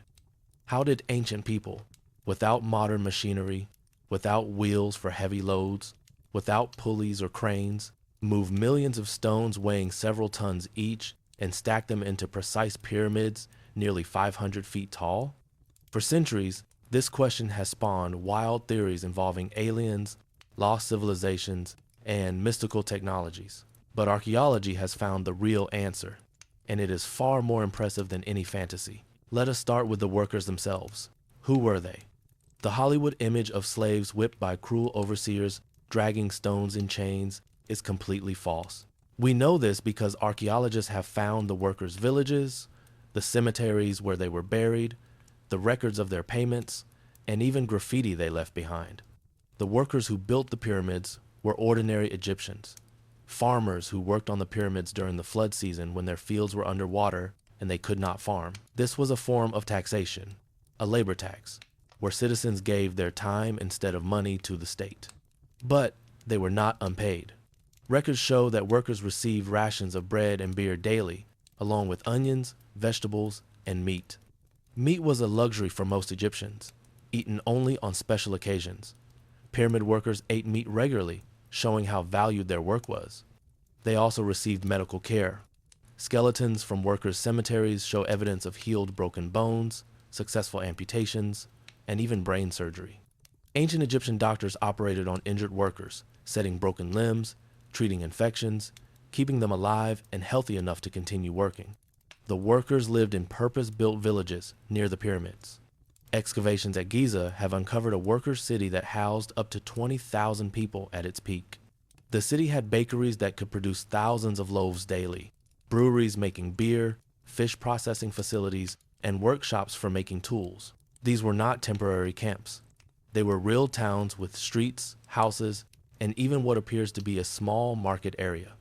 Workers lived there with their families, creating communities that existed for generations during the long construction projects. And they were proud of their work. The graffiti I mentioned earlier, found inside the pyramids, shows team names: the followers of the powerful white crown of Khufu, the drunkards of Menkaure, friends of Khufu. These were team identities, like modern construction crews giving themselves names, competing with each other for the honor of moving the most stone. One inscription reads, "We did this with pride in the name of our king." These were not broken slaves. They were citizens participating in a national project, building something they believed would last forever. Now, how did they actually move the stones? The limestone blocks used for most of the pyramid came from local quarries at Giza itself. Geologists have identified the exact quarries, still visible today as massive rectangular pits carved into the plateau. The workers cut the limestone using copper tools. Bronze had not yet been invented, so copper was the hardest metal available. Copper is soft by our standards. You cannot cut granite with copper tools, but limestone is relatively soft, and copper tools work if you use them correctly. The workers would hammer copper chisels into the limestone, creating cracks. They would insert wooden wedges into the cracks, then pour water on the wedges. The wood would expand as it absorbed water, gradually forcing the crack wider until the block split free. For harder stones, like the granite used for the king's chamber, brought from Aswan 500 miles to the south, they used an even more ingenious technique. They used balls of dolerite, a very hard igneous rock, as hammerstones. By pounding the granite repeatedly with dolerite balls, they could pulverize the surface, gradually wearing away the stone. Experiments by modern archaeologists have shown that this method works. It is slow and labor-intensive, but it works. A team of workers can cut through granite using only dolerite, pounders, and copper tools, exactly as the ancient Egyptians did. Once blocks were cut, they had to be moved. This is where the real engineering genius shows. The blocks were placed on wooden sledges, simple sleds made from planks of wood. Teams of workers, usually 8 to 12 men depending on the block's weight, would attach ropes to the sledge and pull. But pulling a sledge over sand or dirt creates enormous friction. The sledge digs into the ground and stops. The solution? Water. In 2014, physicists at the University of Amsterdam discovered something amazing in an ancient Egyptian painting. The painting, from the tomb of Jehuti-Hotep, shows workers pulling a massive statue on a sledge. In front of the sledge, one worker is pouring water from a jar onto the sand. The physicists realized this was not symbolic. It was technical documentation. They conducted experiments and found that pouring water on sand creates a thin film of moisture that dramatically reduces friction. Wet sand becomes firm, and the sledge glides over it, with half the pulling force required on dry sand. This simple technique, water on sand, made moving multi-ton blocks feasible for human teams without machinery. But moving blocks horizontally is one thing. How did they lift them up the pyramid as it grew taller? The answer is ramps. Archaeologists have found remains of construction ramps at several pyramids, and ancient texts describe their use. But the exact design of the ramps is still debated. One theory suggests straight ramps, like a highway leading up one side of the pyramid. But the problem is that to reach the top of a pyramid nearly 500 feet tall, a straight ramp at a workable angle would have to be over a mile long. That is more material than the pyramid itself. Another theory proposes spiral ramps that wrapped around the pyramid as it rose, like a corkscrew. This requires less material, but makes it difficult to maintain the pyramid's precise corners and angles. The most recent theory, proposed by French architect Jean-Pierre Houdin, suggests internal ramps, tunnels, built inside the pyramid itself, spiraling upward inside the structure. Some evidence supports this, including density scans of the Great Pyramid that show possible internal cavities consistent with filled ramp tunnels. The truth is, different pyramids may have used different ramp systems. The builders experimented, adapted, and improved their techniques over time. Once blocks reached the correct height, they had to be positioned with incredible precision. The Great Pyramid's blocks fit together so tightly that you cannot insert a knife blade between them in many places. How was this achieved? The answer involves careful dressing of the stone. After blocks were roughly positioned, stonemasons would work the surfaces with copper tools and stone pounders, grinding and smoothing until the blocks fit together perfectly. It was painstaking work, but it is the same technique used by skilled stonemasons throughout history. For alignment, the ancient Egyptians used a combination of tools and astronomical observations. They aligned the pyramid sides to the cardinal directions by observing the stars. They found true north by tracking the circular path of stars around the celestial pole and marking the midpoint. They leveled the foundation using water channels. By cutting shallow trenches in the bedrock, filling them with water, and marking the water level, they could create a perfectly level reference plane. Modern surveys show that the Great Pyramid's base is level to within inches across its entire 13-acre footprint. They measure distances using ropes and rods calibrated to the royal cubit, a unit of measurement about 20 inches long based on the length of a forearm. Standardized measuring tools ensured consistency across the entire project. The precision is astonishing, but it is achievable with basic tools, careful planning, and enormous amounts of skilled labor. How long did it take? The Greek historian Herodotus, writing 2,000 years after the pyramids were built, claimed that the Great Pyramid took 20 years to complete with 100,000 workers. Modern estimates suggest these numbers are roughly accurate, though the workforce probably varied by season. 20 years, 250,000 stones. That means setting an average of one stone every 2 minutes, working 10 hours a day, every day, for 2 decades. This is the scale of ambition we are talking about, and it was not just one pyramid. At Giza alone, 3 major pyramids were built, plus several smaller Queen's pyramids, plus causeways, temples, and other structures. The entire Giza complex represents one of the largest construction projects in human history. Why did they do it? What motivated a civilization to commit this much resources, this much labor, this much time to building tombs? The answer is belief. The ancient Egyptians genuinely believed that building these pyramids was essential for the survival of their civilization. They believed the pharaoh's successful transition to the afterlife ensured the Nile would flood, crops would grow, and Egypt would prosper. This was not oppression. This was collective faith, an entire society working together toward a shared spiritual goal. And in a strange way, they were right. Not because the pyramids actually sent pharaohs to the afterlife, but because the project of building them unified Egypt, organized society, drove technological innovation, and created monuments that defined Egyptian identity for thousands of years. The pyramids were not built by aliens. They were built by humans, working together, using intelligence, organization, and determination to accomplish something extraordinary. And that makes them even more impressive than any ancient astronaut theory could ever be. But the age of the pyramids did not last forever. Eventually, as we discussed, the Egyptians abandoned pyramid burial altogether. This brings us to the final chapter of our journey, to the place where pyramid tradition evolved into something new, where pharaohs were buried in hidden tombs cut deep into stone cliffs. Chapter 9. The Valley of the Kings. The End of Pyramids. Why did the pharaohs stop building pyramids, and what replaced them? The answer lies in a barren valley on the west bank of the Nile, near the ancient city of Thebes, now called Luxor. This is the Valley of the Kings, and it represents a fundamental shift in how Egyptian royalty approached death and eternity. By 1500 BCE, the age of pyramids was over. The last royal pyramids had been built hundreds of years earlier during the Middle Kingdom, and even those were mud brick structures that barely survived. The grand old kingdom stone pyramids had all been robbed despite their massive size and elaborate defenses. The lesson was clear. Visible monuments attracted thieves. If you wanted to protect the pharaoh's mummy and treasures, you needed secrecy, not spectacle. The pharaohs of the new kingdom chose a new location for their burials. A dry valley surrounded by steep cliffs, far from habitation, difficult to access. The valley is dominated by a natural pyramid-shaped peak called Al-Qurn, the Horn.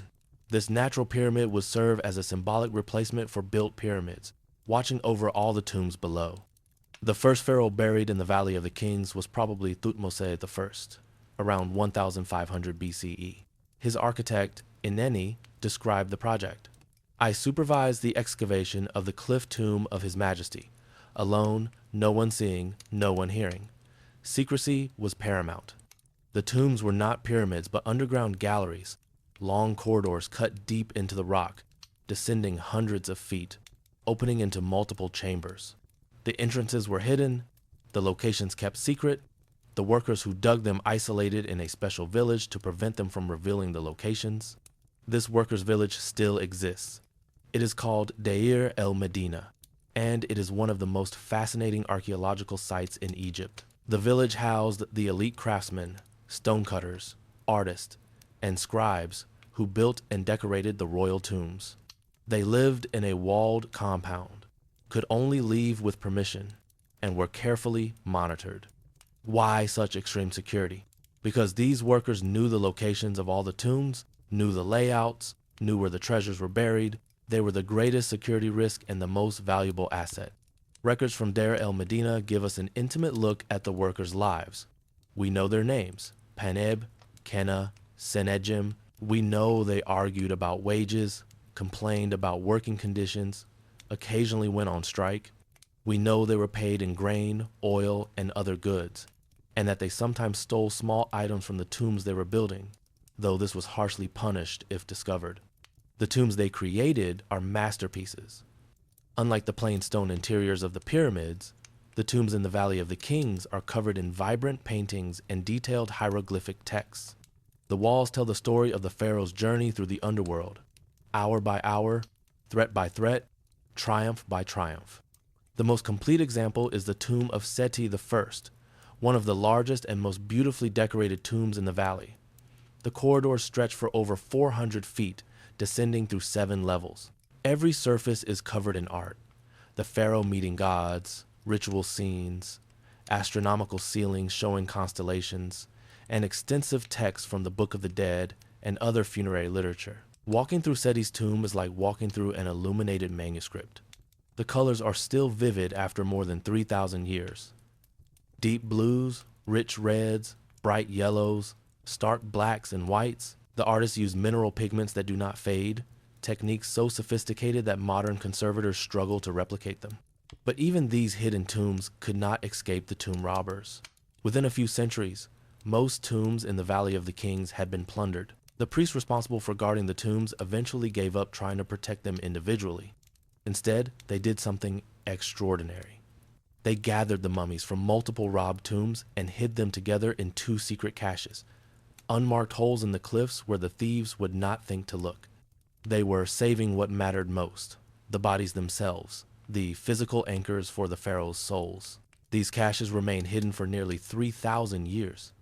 In 1881, archaeologists investigating rumors of mysterious artifacts appearing in the antiquities market traced them back to a single family in a village near the Valley of the Kings. The family had discovered one of the caches and had been secretly selling objects from it for years. When authorities finally forced them to reveal the location, they found an astonishing sight. A small tomb packed with coffins and mummies of dozens of pharaohs and nobles. There, lying side by side, were some of the most famous names in Egyptian history: Ramses II, Seti I, Thutmose III, Ahmose. The pharaohs who had once ruled an empire, commanded armies, built temples, were reduced to refugees, hiding in darkness, their tombs destroyed, their treasures stolen, only their wrapped bodies surviving. The second cache was discovered in 1898, containing another group of royal mummies, including Amenhotep III and Thutmose IV. These discoveries were bittersweet. The mummies were preserved, but they were found stripped of everything valuable. The golden masks were gone. The jewelry was gone. The coffins had been broken open and ransacked. What the caches proved was the ultimate failure of the entire tomb-building tradition. Whether you built a massive pyramid or a hidden cliff tomb, whether you used solid granite plugs or secret passages, whether you had visible monuments or anonymous holes in the ground, the result was the same: robbery. The only reason we have any intact royal burials at all is because of accidents. Tutankhamun's tomb survived because it was buried by debris. A few minor nobles' tombs survived because they were too poor to rob, not worth the effort. This raises a profound question. Did the ancient Egyptians realize their tombs were failing? Did they know that all their effort, all their expense, all their elaborate theology about protecting the body was not working? The answer is yes, they knew. Legal records from multiple periods describe tomb robbery trials. Pharaohs issued decrees threatening death for tomb robbers. Priests wrote laments about the violation of sacred places. But they kept building tombs anyway. They kept burying treasures. They kept mummifying bodies and placing them in elaborate coffins. Why? Because the alternative was unthinkable. To stop building tombs, to stop protecting the dead, would be to admit that eternal life was impossible, that death was final, that everything they believed about the gods and the afterlife was wrong. So they continued, even knowing that their efforts would probably fail, because faith required them to try. This makes the pyramids and tombs of Egypt profoundly human monuments. They are not monuments to success, but to hope. They are not about what the Egyptians achieved, but about what they believed was worth striving for, even if the odds were against them. The Valley of the Kings was used for about 500 years, from 1500 BCE to 1000 BCE. After that, even the valley was largely abandoned. Egypt was entering a period of decline. Foreign invasions, political instability, the age of the great pharaohs was ending. But before we conclude our journey, there's one more place we must visit, one more mystery to explore. It is not a pyramid or a tomb, but it is intimately connected to the pyramids of Giza. It is one of the most iconic images of ancient Egypt, and it holds secrets that are only now being revealed. We must visit the Sphinx. Chapter 10, The Sphinx and the Eternal Questions. What is the Sphinx? Who built it? And what does it guard? The Great Sphinx of Giza lies at the eastern edge of the Giza Plateau, its massive body carved from a single ridge of limestone, its head rising 66 feet above the desert floor. It has the body of a lion and the head of a man wearing the royal headdress of a pharaoh. It is the largest monolithic statue in the ancient world, and it is one of the oldest. But exactly how old and why it was built are questions that still generate fierce debate. Traditional Egyptology dates the Sphinx to the reign of Pharaoh Khafre, around 2500 BCE, making it contemporary with the second pyramid at Giza.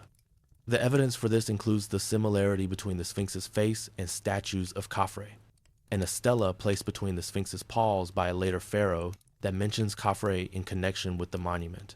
But some researchers have proposed much earlier dates based on geological evidence. In 1991, geologist Robert Schoch examined the erosion patterns on the Sphinx's body and concluded that they were caused by water, not wind. The deep vertical fissures in the limestone, he argued, were consistent with prolonged exposure to heavy rainfall. The problem? Egypt has been dry for thousands of years. The last period of significant rainfall in the region ended around 10,000 BCE. If Schoch is right, the Sphinx could be much older than conventional dates suggest, possibly built by a civilization we know nothing about. This theory has been hotly contested.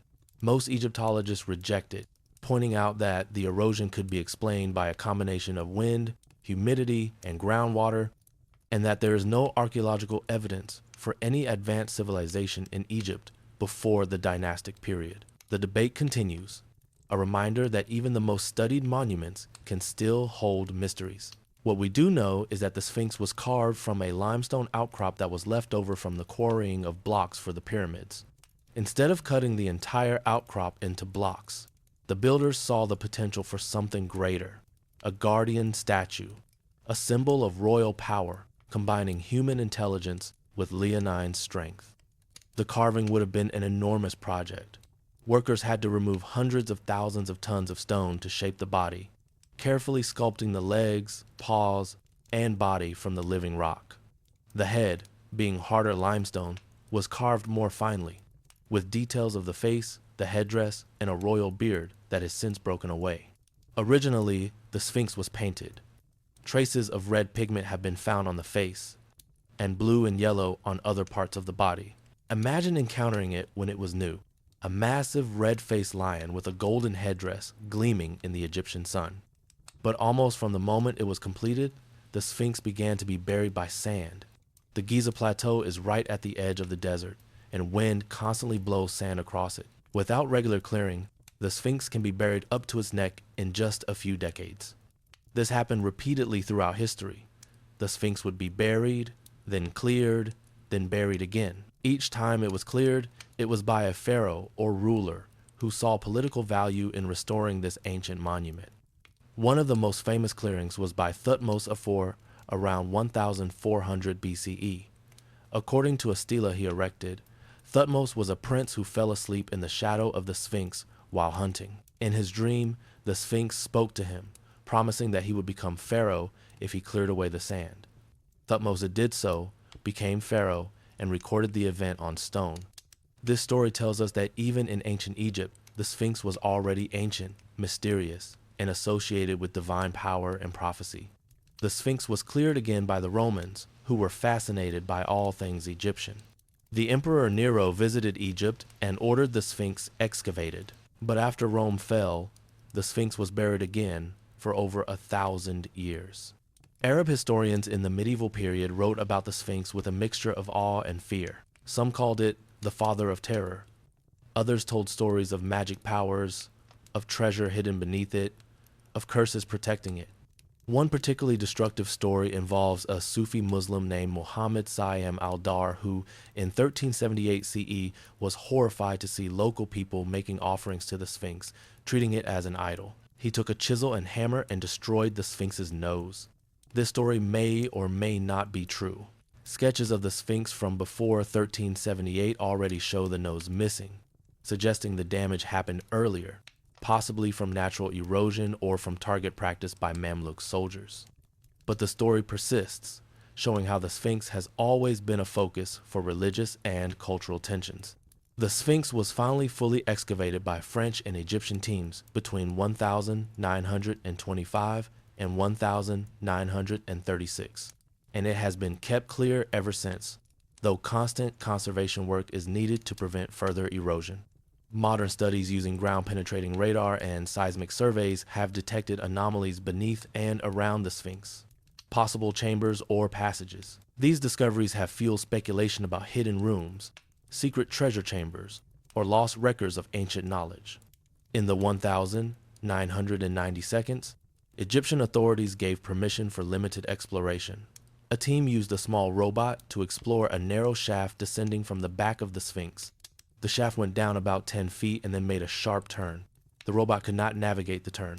What lies beyond is still unknown. Another anomaly was detected directly in front of the Sphinx's paws, a rectangular cavity consistent with a chamber about 30 feet down. Permission to excavate was denied. The Egyptian authorities are very protective of the Sphinx, understandably cautious about any intervention that might damage it. So the mysteries remain. Is there a chamber beneath the Sphinx? If so, what does it contain?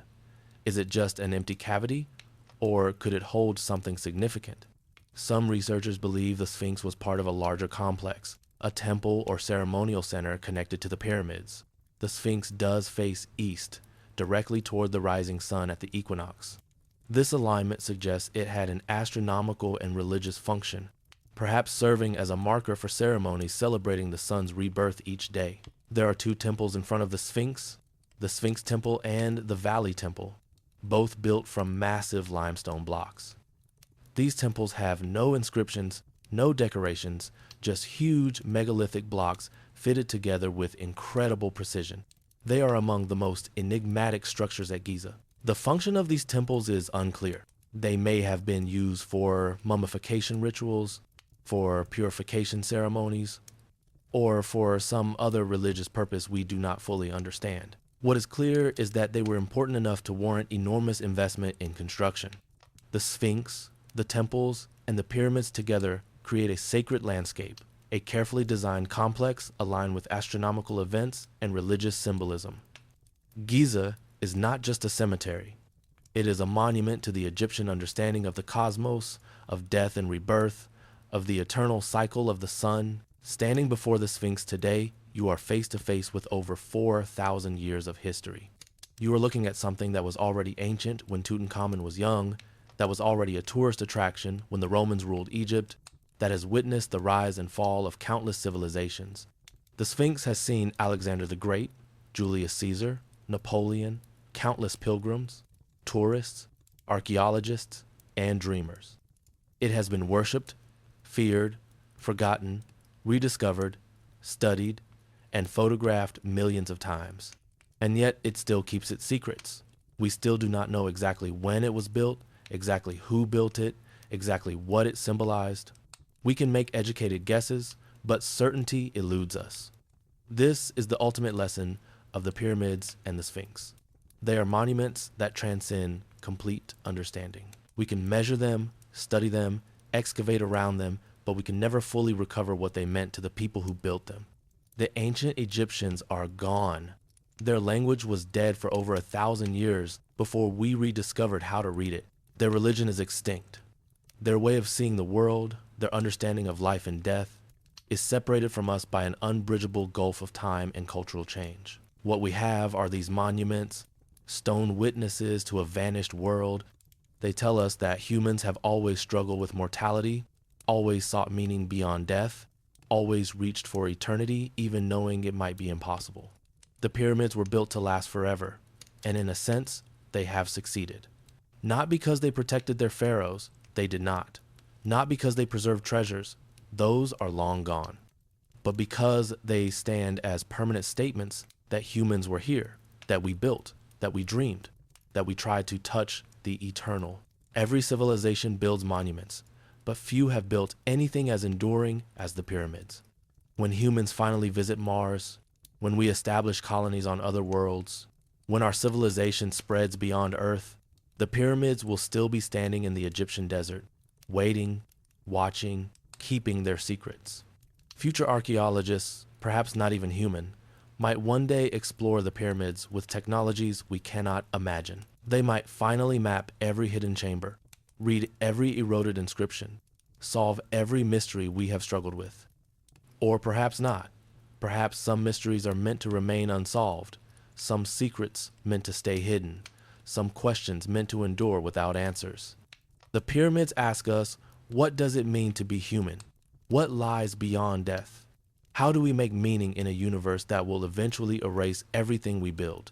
The ancient Egyptians answered these questions by building pyramids, by mummifying their dead, by creating elaborate theologies of the afterlife.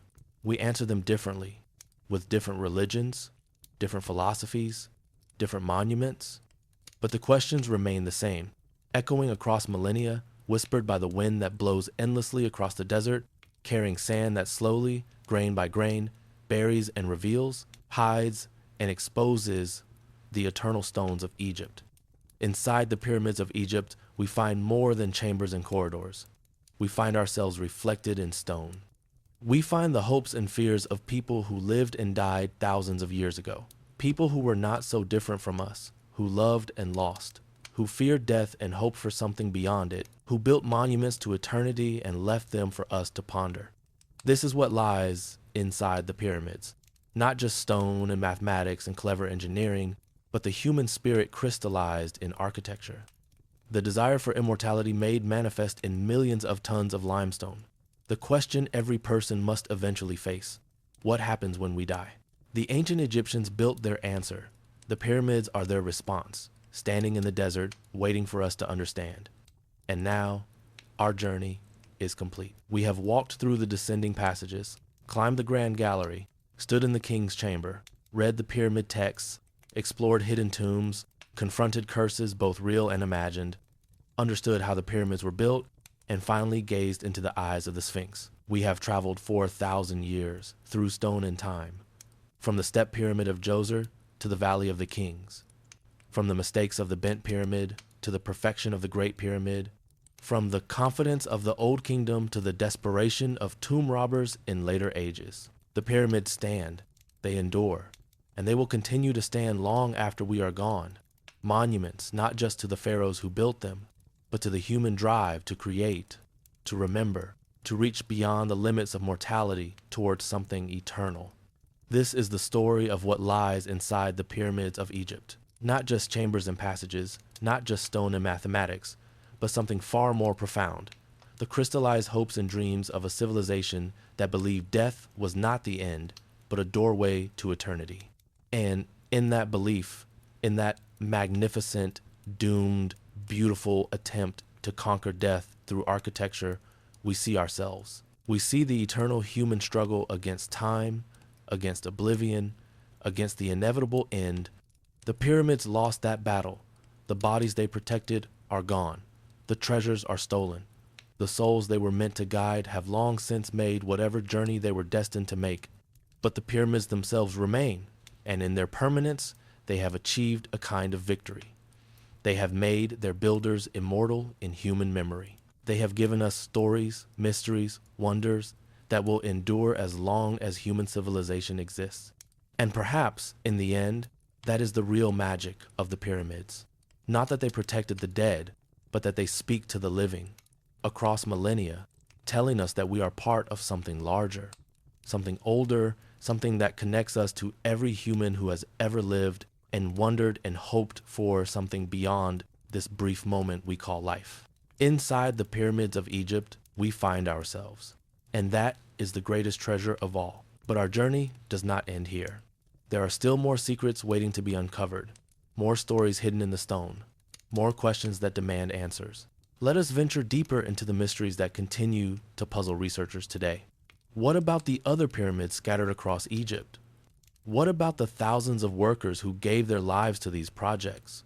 What about the astronomical alignments that still baffle scientists? What about the modern discoveries being made with cutting-edge technology?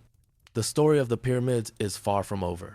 Every year brings new revelations, new theories, new understanding. Let us explore these continuing mysteries. Think about this. Right now, at this very moment, there are archaeologists working in the desert heat, scanning the pyramids with technologies that would seem like magic to the ancient builders. Ground-penetrating radar reveals hidden chambers, cosmic ray detectors map internal voids, laser scanning creates perfect three-dimensional models, satellite imagery discovers lost pyramids buried beneath the sand. In 2017, scientists using cosmic ray muon detectors discovered a massive void inside the Great Pyramid, a chamber as large as a passenger airplane hidden above the Grand Gallery. No one knows what this void is for. No one has been able to access it. It has been sealed and hidden for over 4,000 years, and it might contain answers to questions we have been asking since the pyramids were first opened. What could be inside this hidden void? Is it another burial chamber? A secret room that was never robbed? Is it a structural feature? A space designed to relieve pressure on the chambers below? Is it something we have not even imagined? Some function that would change everything we think we know about the pyramids? The Egyptian government is cautious about exploration. They do not want to damage the pyramid. They do not want to drill holes or break through walls without knowing what lies beyond. So the void remains unexplored, waiting, keeping its secrets. This is the nature of the pyramids. Just when we think we understand them, they surprise us. Just when we think we have mapped every passage and measured every stone, we discover something new. Consider the alignment of the pyramids themselves. The three main pyramids at Giza are not randomly placed. They are positioned in a way that mirrors the three stars of Orion's belt. This alignment was first proposed by researcher Robert Bauval in the 1990 seconds, and it has been both celebrated and criticized ever since.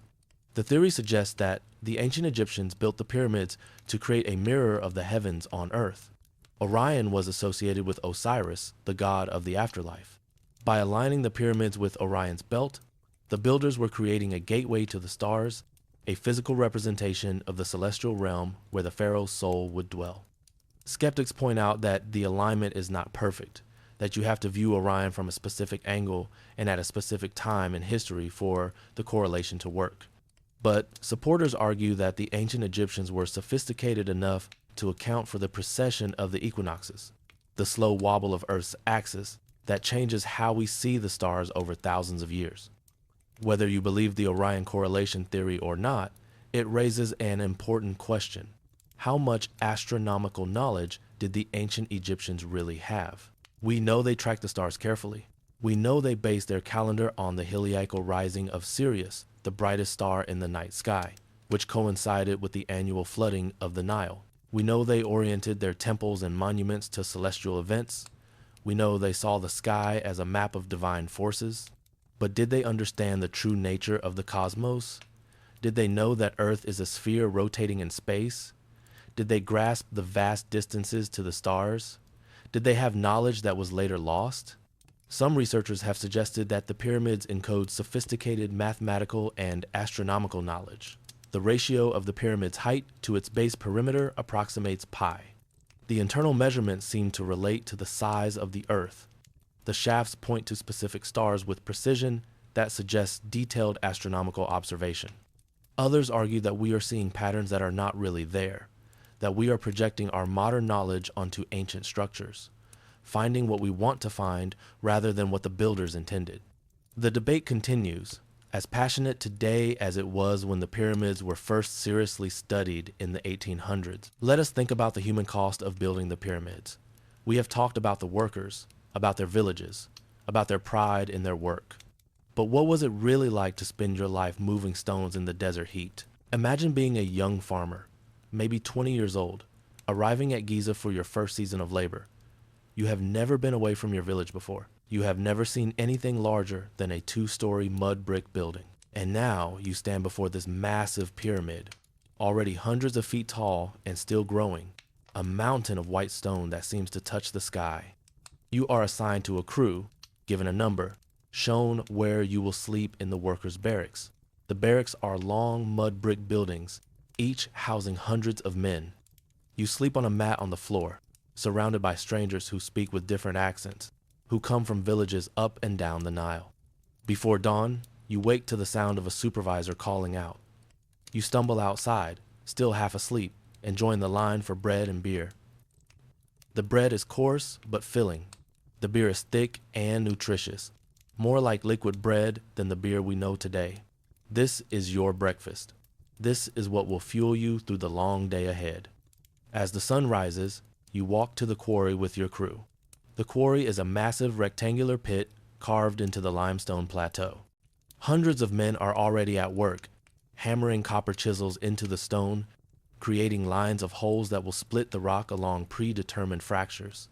Your job is to help free the blocks once they are separated from the bedrock. You and 7 other men work together, using wooden levers to pry the multi-ton block up, inserting wooden rollers beneath it, slowly working it free from the surrounding stone. The work is backbreaking. The sun beats down mercilessly. Sweat pours from your body, your muscles scream in protest. But you keep going because everyone around you is going, because your crew leader is counting on you, because you are building something for the pharaoh, something eternal. By midday, the heat is unbearable. Work stops. You retreat to the shade, drink water, eat more bread, rest. Some men play dice, others tell stories. A few sleep. You listen to the older workers talk about how the pyramid is growing, about how many more seasons it will take to complete, about whether they will live to see it finished. In the afternoon, work resumes. Your crew has freed a block and attached it to a wooden sledge. Now comes the hardest part, dragging it to the pyramid. Ropes are attached to the sledge. Your crew lines up, 8 men on each side of 2 thick ropes. A worker walks in front, pouring water from a large jar onto the sand, creating a slick surface. On the count, you pull. The block does not move. You pull harder. Your feet dig into the sand. Your hands burn on the rough rope. Finally, inch by inch, the sledge begins to slide. You walk forward, pulling, always pulling. The block follows, scraping across the wet sand. It takes hours to move the block from the quarry to the pyramid. Hours of continuous pulling, of coordinated effort, of men working as a single unit. When you finally reach the base of the pyramid, you are exhausted. Your hands are bloody. Your back feels like it might break. But the block is not yet in place. It must be dragged up the ramp to the level where it is needed. The ramp is a long slope of packed earth and limestone chips, rising at a gradual angle up the side of the pyramid. Pulling the block up this ramp is even harder than pulling it across flat ground. Gravity fights you with every step. More crews join yours. Now there are 30 men on the ropes, all pulling together, all moving in rhythm to a chant called out by the crew leader. Step by step, you climb the ramp. The block follows.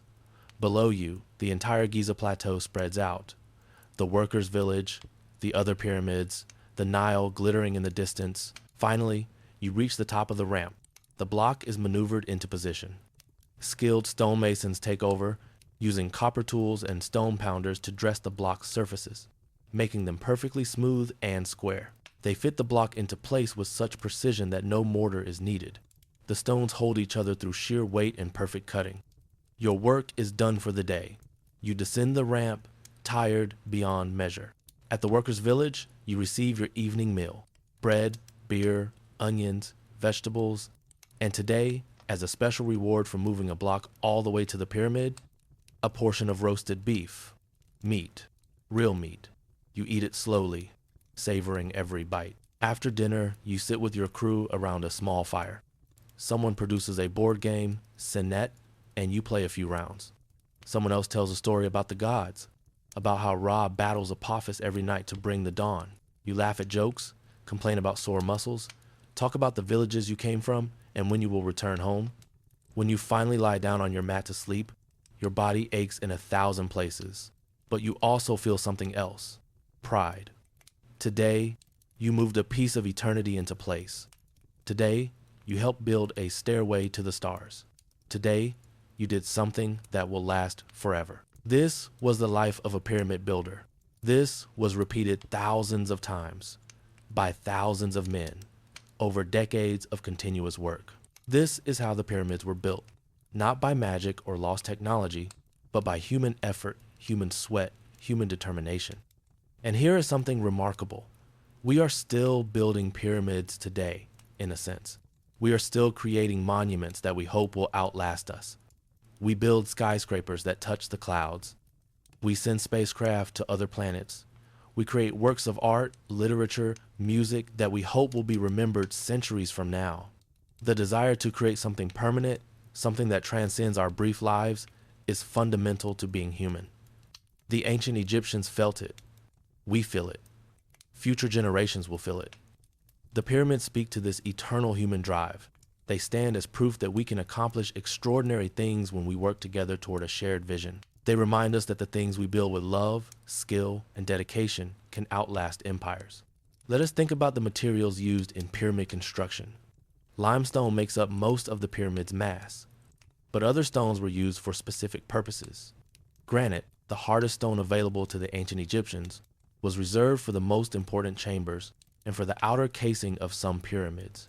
The granite came from Aswan, 500 miles to the south. Quarrying granite is much more difficult than quarrying limestone. You cannot cut it with copper tools. Instead, workers used balls of dolerite, an even harder stone, pounding the granite repeatedly until it fractured. Once quarried, granite blocks weighing up to 80 tons had to be transported to Giza. How? By boat.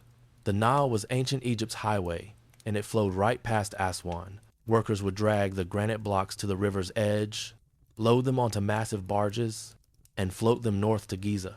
But here is the challenge. The Nile flows north, so getting from Aswan to Giza is easy. You just float downstream. The problem is that granite quarries are on the east bank of the Nile, but the pyramids are on the west bank. At some point, those massive blocks had to cross the river. We know they built special docks and harbors at Giza. Archaeologists have found remains of these ancient ports, massive basins carved into the desert and connected to the Nile by canals. When the Nile flooded each year, these basins would fill with water, allowing boats to sail directly to the pyramid construction site. The blocks would be unloaded, probably by being floated off the barges onto wooden frames, then dragged to where they were needed. The logistics are staggering. Coordinating the quarrying, transport, and delivery of millions of stones over decades required a level of organization that rivals modern construction projects. The pyramid builders were not primitive people using crude methods. They were sophisticated engineers solving complex logistical problems with elegance and intelligence. Consider the tools they used. We have found thousands of copper tools at pyramid sites. Chisels, saws, drills, pry bars. Copper is soft, much softer than modern steel. How did they keep their tools sharp while cutting stone? The answer is that they went through copper tools at an astonishing rate. Archaeological evidence suggests that copper tools would become dull after just a few hours of use. They would need to be taken back to workshops, melted down, and recast. The pyramid projects must have consumed tons of copper, requiring a constant supply from mines in the Sinai Peninsula. But workers also used tools we might not think of. Sand. Quartz sand is harder than copper, harder even than limestone. By pouring sand into cuts and sawing with copper blades, workers could use the sand as an abrasive, doing the actual cutting while the copper blade just guided the sand. This technique allowed them to make incredibly precise cuts and to create the perfectly smooth surfaces we see on casing stones and interior chambers. It was slow, patient work, but it produced results that still impress us today. Let us also think about the paint and decoration inside some pyramids. The pyramid texts we discussed earlier were not just carved, but also painted. The hieroglyphs were filled with a blue-green pigment made from powdered minerals mixed with water and a binding agent. The blue pigment was Egyptian blue, one of the first synthetic pigments ever created by humans. It was made by heating a mixture of silica, lime, copper, and alkali to very high temperatures. The result was a brilliant blue color that has not faded even after thousands of years. Green came from malachite, a copper carbonate mineral ground into powder. Red came from iron oxide, essentially rust. Yellow came from orpiment, an arsenic sulfide mineral. Black came from carbon, usually charcoal. White came from gypsum or chalk. These pigments were carefully prepared, mixed with water and a binder like egg white or tree gum, and applied with brushes made from reeds chewed at one end to create a fibrous tip.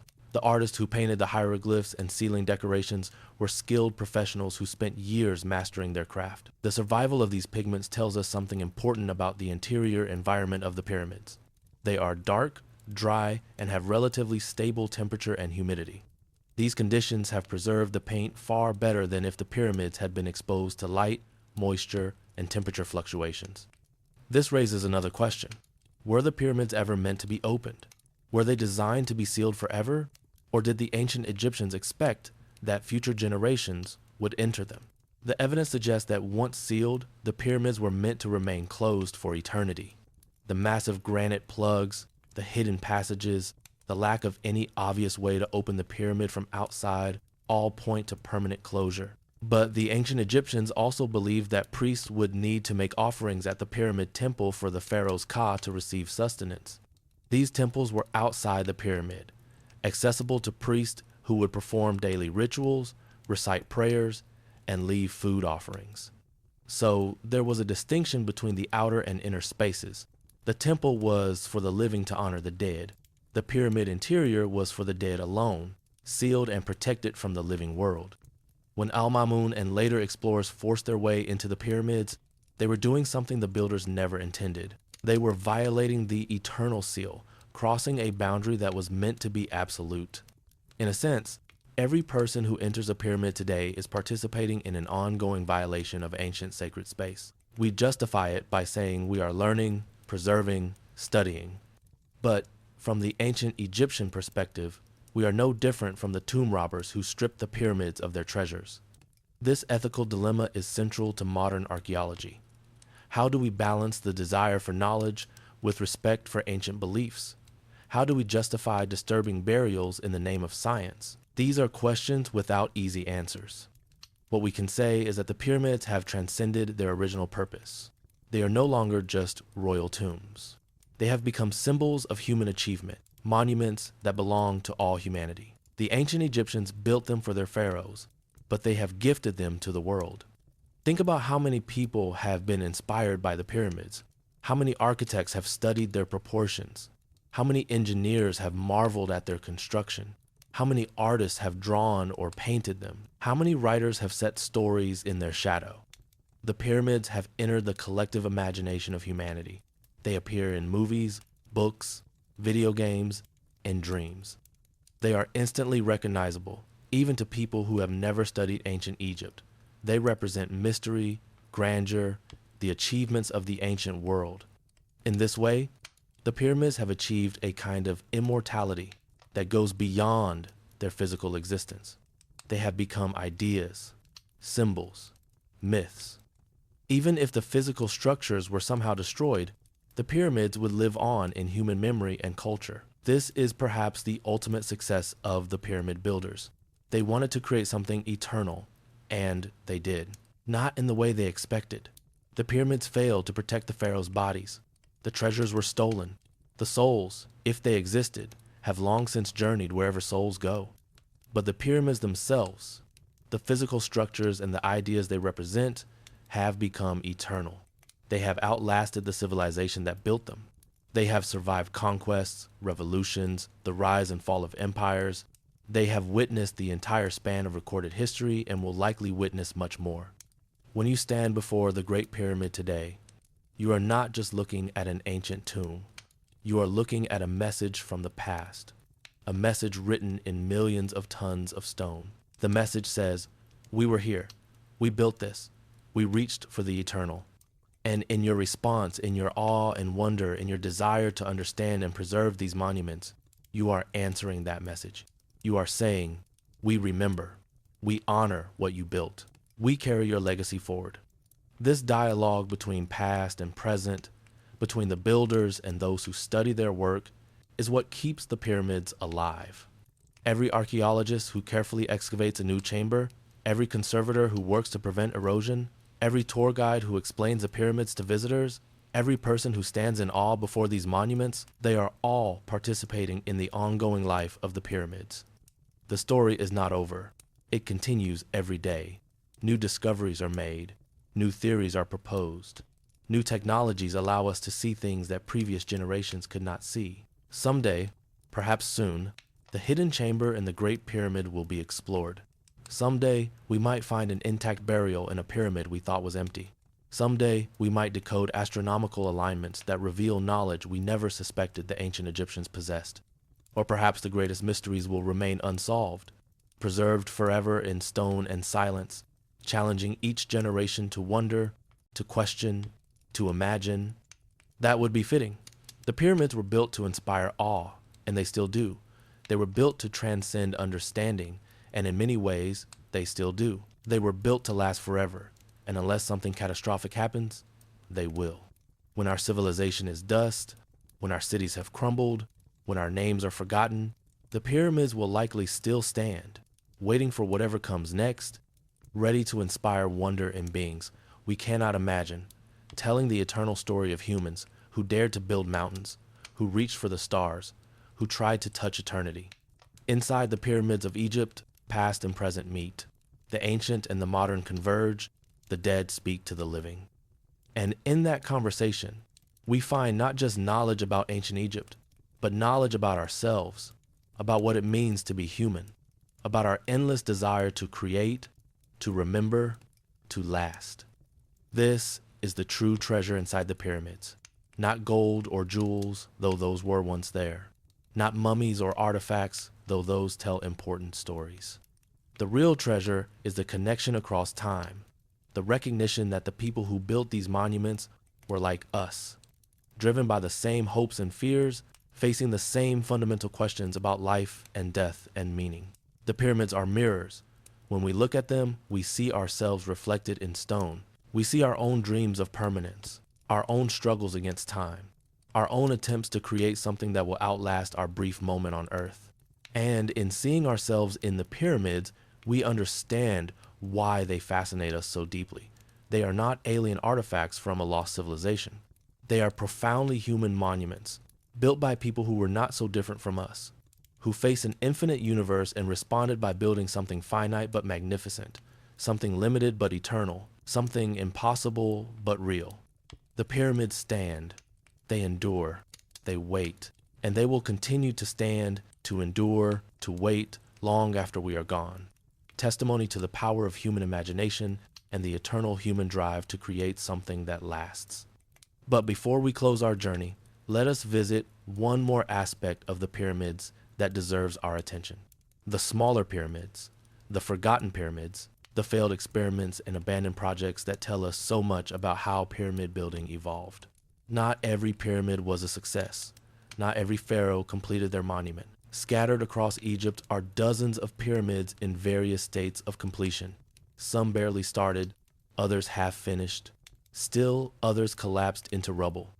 At Zayet El Aryan, between Giza and Saqqara, there is a pyramid that was never finished. Only the foundation and the beginnings of the substructure were completed before work stopped. We do not even know which pharaoh ordered its construction. The pyramid has no name, no inscriptions, no history except the silent testimony of its abandoned stones. Why was it abandoned? We can only guess. Perhaps the pharaoh died before construction could progress. Perhaps resources ran out. Perhaps political upheaval interrupted the work. The stones lie scattered around a massive rectangular pit cut into the bedrock, a monument to ambition that was never fulfilled. These failed pyramids teach us that success was never guaranteed.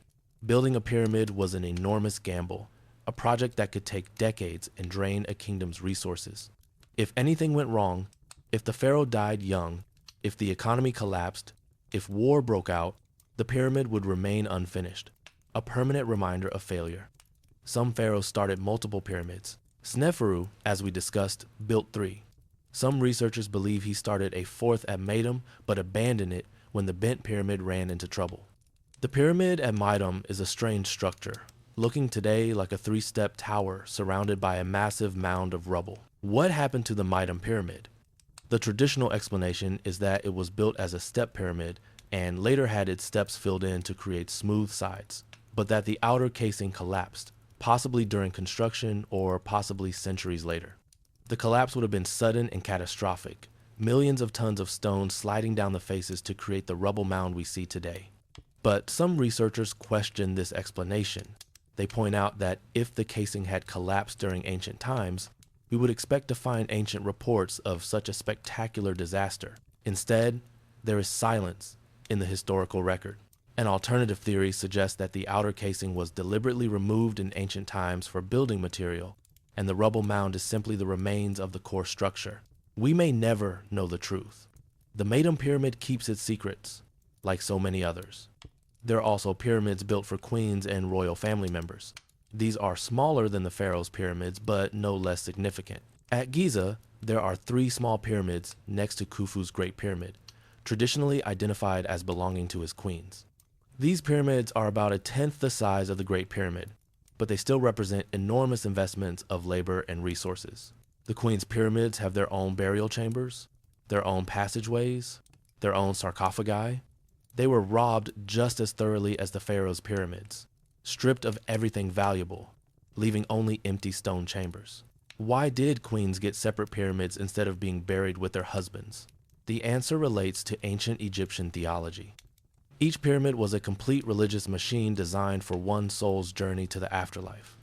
You could not share a pyramid any more than you could share a soul. Each person needed their own pyramid, their own set of spells, their own pathway to the stars.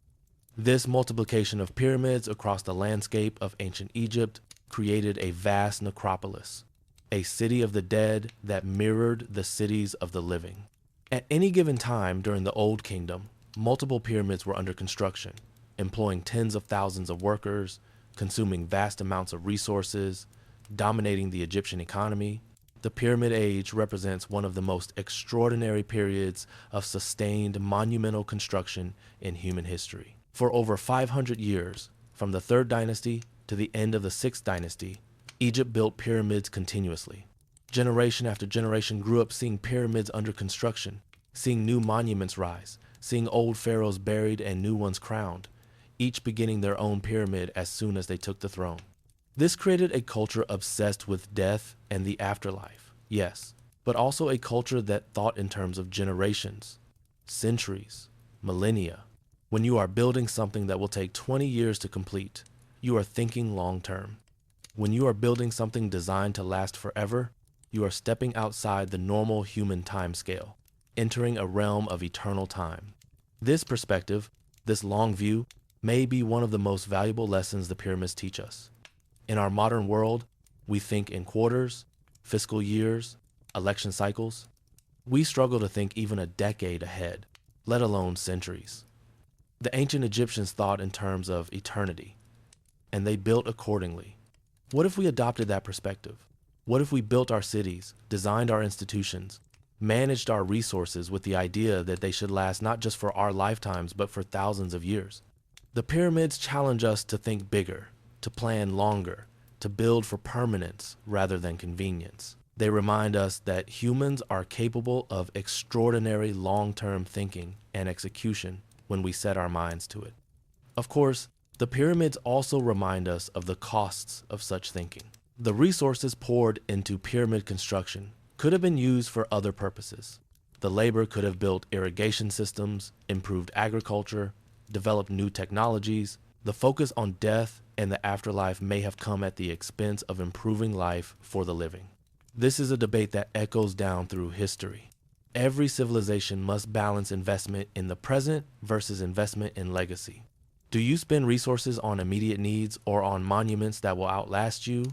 Do you focus on the quality of life for current generations or on the memory you leave for future generations? The ancient Egyptians made their choice. They chose monuments. They chose eternity. They chose to invest an enormous portion of their wealth and effort in building tombs that would preserve their dead and impress their descendants. Was this wise? That depends on what you value.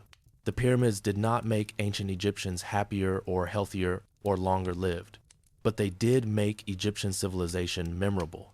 They did create works of art and engineering that inspire us thousands of years later. They did achieve a kind of immortality. Perhaps the wisdom is in the balance. A civilization needs to care for its living, but it also needs to create things that transcend the immediate, that speak to future generations, that embody its highest ideals and greatest achievements. The pyramids are one extreme of that balance, but they are a magnificent extreme, and they serve as a powerful reminder of what humans can accomplish when we commit to creating something permanent. Let us also consider the impact of the pyramids on later civilizations. The Greeks and Romans were fascinated by the pyramids. They visited them as tourists, marveled at their size, speculated about how they were built, The pyramids were already ancient when classical civilization arose, already mysterious, already legendary. The Greek historian Herodotus visited Egypt around 450 BCE, over 2,000 years after the Great Pyramid was built. He interviewed Egyptian priests and guides, collected stories and legends, and recorded what he learned. Some of his information was accurate, some was wildly wrong. He claimed the Great Pyramid took 20 years and 100,000 workers, which is probably close to correct. But he also claimed that the workers were slaves forced to labor under brutal conditions, which we now know is false. Herodotus' account influenced how Europeans understood the pyramids for over 2,000 years. Even when Napoleon invaded Egypt in 1798 and brought scholars to study the monuments scientifically, they were still interpreting what they saw through the lens of Herodotus. Napoleon's expedition marked the beginning of modern Egyptology. The scholars he brought measured the pyramids precisely for the first time, mapped their interiors, made detailed drawings. They discovered the Rosetta Stone, which would eventually allow scholars to decipher hieroglyphs. They showed Europe that ancient Egypt was not just a collection of myths and legends, but a real civilization that could be studied scientifically. The 19th century saw an explosion of interest in ancient Egypt. European museums competed to acquire Egyptian artifacts. Archaeologists and adventurers descended on Egypt, some conducting serious research, others little better than treasure hunters. The pyramids were climbed, measured, photographed, and in some cases, damaged by overeager explorers. One particularly unfortunate example involves Colonel Howard Vyse, a British military officer who explored the pyramids in the 1,830 seconds. Vyse was interested in finding new chambers, and he was willing to use explosives to do it. He blasted holes through walls, destroyed potentially valuable archaeological evidence, all in his rush to discover something new. Vyse did make some legitimate discoveries, including the air shafts in the King's Chamber of the Great Pyramid and several new chambers in other pyramids. But his methods were crude and destructive, representing an era of archaeology that we now recognize as barbaric. Modern archaeology is much more careful. Today, we use non-destructive techniques wherever possible. Ground-penetrating radar, thermal imaging, cosmic ray detection, laser scanning. We document everything meticulously. We work slowly and carefully, preserving context and data. But we are still learning from the mistakes of earlier archaeologists. Every hole blasted by Colonel Vyse is information lost forever. Every artifact removed without proper documentation is a piece of history disconnected from its context. The pyramids have suffered from our attempts to understand them, a bitter irony that modern archaeologists work hard to avoid. Today, the pyramids face new threats. Air pollution from Cairo eats away at the limestone. Millions of tourists every year create wear and tear on the structures. Climate change may alter moisture levels, affecting the stone's integrity. Even well-meaning conservation efforts can sometimes cause damage if not done carefully. The Egyptian government and international organizations work to preserve the pyramids for future generations. Conservation is a constant battle against time, weather, and human impact. Special treatments protect the stone. Access to certain areas is restricted to prevent damage. Monitoring systems track any changes in the structures. But preservation raises philosophical questions. Should we preserve the pyramids exactly as they are now, showing the wear of millennia? Should we restore them to how they looked when new, replacing missing stones and casing blocks? Should we stabilize them just enough to prevent collapse but otherwise leave them alone? Different people have different answers. Some argue that the pyramids should be preserved in their current state, that the erosion and damage are part of their history, evidence of their long journey through time. Others argue that we should restore them as much as possible, giving future generations a chance to see them as the ancient Egyptians did. The compromise has been to preserve and stabilize without extensive restoration. Missing casing stones are not replaced. Eroded surfaces are treated to prevent further damage, but not recarved to their original smoothness.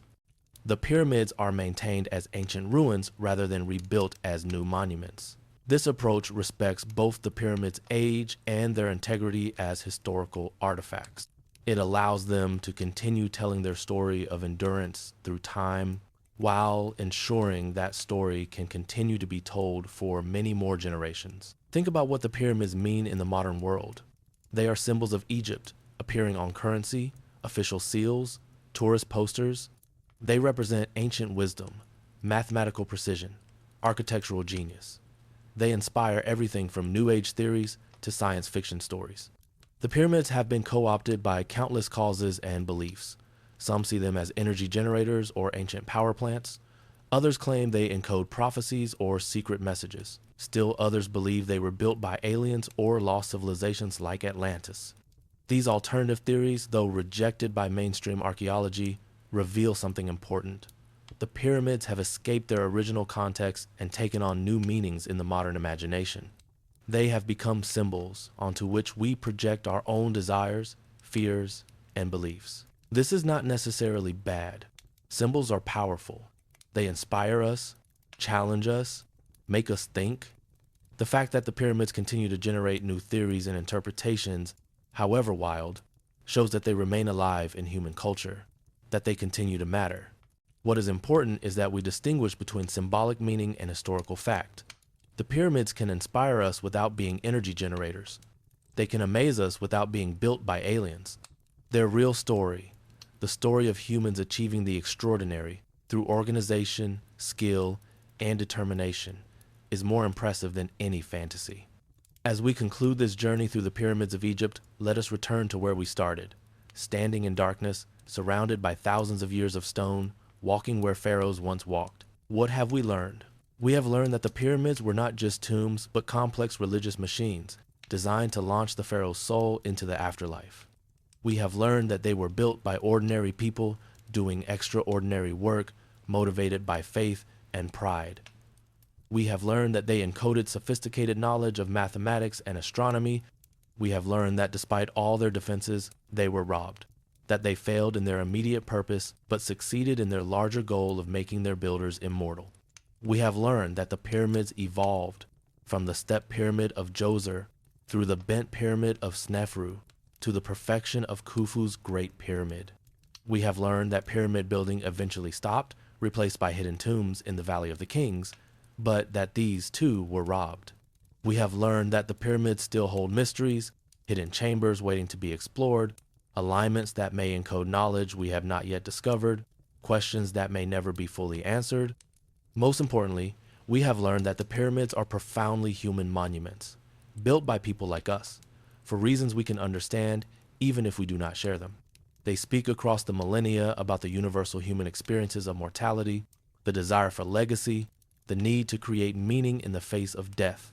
The pyramids will outlast our civilization just as they outlasted the civilization that built them. Thousands of years from now, when our cities are ruins and our names forgotten, the pyramids will still stand, still mysterious, still magnificent, still challenging whoever sees them to wonder, to question, to imagine. This is the gift the ancient Egyptians gave us: monuments that transcend time, structures that connect past and future, stone testaments to the human spirit's eternal drive, to build, to create, to last. Inside the pyramids of Egypt, we find more than chambers and passages. We find ourselves, we find our ancestors, we find the eternal questions that define what it means to be human. And we find hope that what we create with love, skill, and dedication can outlive us, can speak for us long after we are gone, can be our gift to eternity. The pyramids stand, they endure, they remember, and they wait, patient and eternal, for whatever comes next, ready to tell their story to whoever will listen, ready to inspire wonder in the hearts of those who stand before them, ready to challenge each new generation to dream big, build strong, and reach for the stars. This is what lies inside the pyramids of Egypt. This is their eternal gift to humanity. This is why they matter. And this is why, as long as humans exist, we will continue to be drawn to these magnificent monuments, continue to study them, continue to wonder at them, continue to find in them reflections of our own hopes and dreams. The journey through the pyramids is never truly complete. There is always more to discover, more to learn, more to understand. But for now, our journey ends where it began, in wonder, in awe, in profound respect for what the ancient Egyptians achieved and what they left behind. The pyramids are waiting. They have always been waiting. And they will continue to wait for you, for me, for everyone who seeks to understand the mysteries of the past and the enduring power of human ambition. Go, stand before them, feel their weight, sense their age, and know that you are connected across 4,000 years. To the people who built them, to everyone who has stood where you stand, to everyone who will stand there in the future, the pyramids unite us across time. They remind us that we are all part of one human story, and they prove that what we build can last forever. The end, total story length, approximately 150 minutes of narration. Total character count, approximately 150,000 characters. Chapter breakdown for your YouTube video. Chapter 1, The Sealed Door. Chapter 2, The First Pyramid. Chapter 3, The Bent Pyramid and the Secret of Failure. Chapter 4, The Pyramid Text, Messages to Eternity. Chapter 5, The Mud Brick Pyramids, When Empires Fade. Chapter 6, The Lost Treasures, Gold, Curses, and Robbery. Chapter 7, The Curse, Death, Superstition, and Science. Chapter 8, The Builders, How Pyramids Were Really Made. Chapter 9, The Valley of the Kings, The End of Pyramids. Chapter 10, The Sphinx and the Eternal Questions. A final reflection, what the pyramids teach us today. As we close this journey, let us take a moment to reflect on what the pyramids mean for us today, living in the 21st century, separated from their builders by over 4,000 years. The pyramids teach us about scale. In an age where we can accomplish much with computers and machinery, the pyramids remind us that humans with simple tools and enormous dedication can achieve wonders. They show us that limitations can be overcome with intelligence, organization, and will. Consider this. The Great Pyramid was the tallest human-made structure in the world for over 3,800 years. It was not surpassed until Lincoln Cathedral was completed in England in 1311 CE. Think about that. For nearly 4 millennia, nothing humans built reached higher into the sky than Khufu's monument. That is a record that will never be broken, because we now build taller structures regularly, but none will hold the title for thousands of years. The pyramids also teach us about precision. Modern engineers are amazed by the accuracy of the pyramid's alignment, the tightness of the stone joints, the mathematical relationships encoded in the proportions. These were achieved without computers, without laser levels, without digital measuring tools. They were achieved with human eyes, human hands, and human minds. This reminds us that intelligence and skill are not dependent on technology. The ancient Egyptians were not less intelligent than us. They simply had different tools. Given the tools they had, they achieved extraordinary precision, solving problems we would solve differently but no more effectively. The pyramids teach us about organization. Moving millions of stones, coordinating thousands of workers, maintaining supply lines for food and materials, keeping accurate records, all of this required sophisticated management. The pyramid projects were among the largest organized human endeavors in history, comparable to modern mega projects like building cities or space programs. The ancient Egyptians developed bureaucracies, record-keeping systems, supply chain management, all the infrastructure needed to support massive long-term projects. In doing so, they created many of the organizational tools that civilizations still use today. The pyramids teach us about faith. The ancient Egyptians truly believed that building these monuments was essential for their survival as a civilization.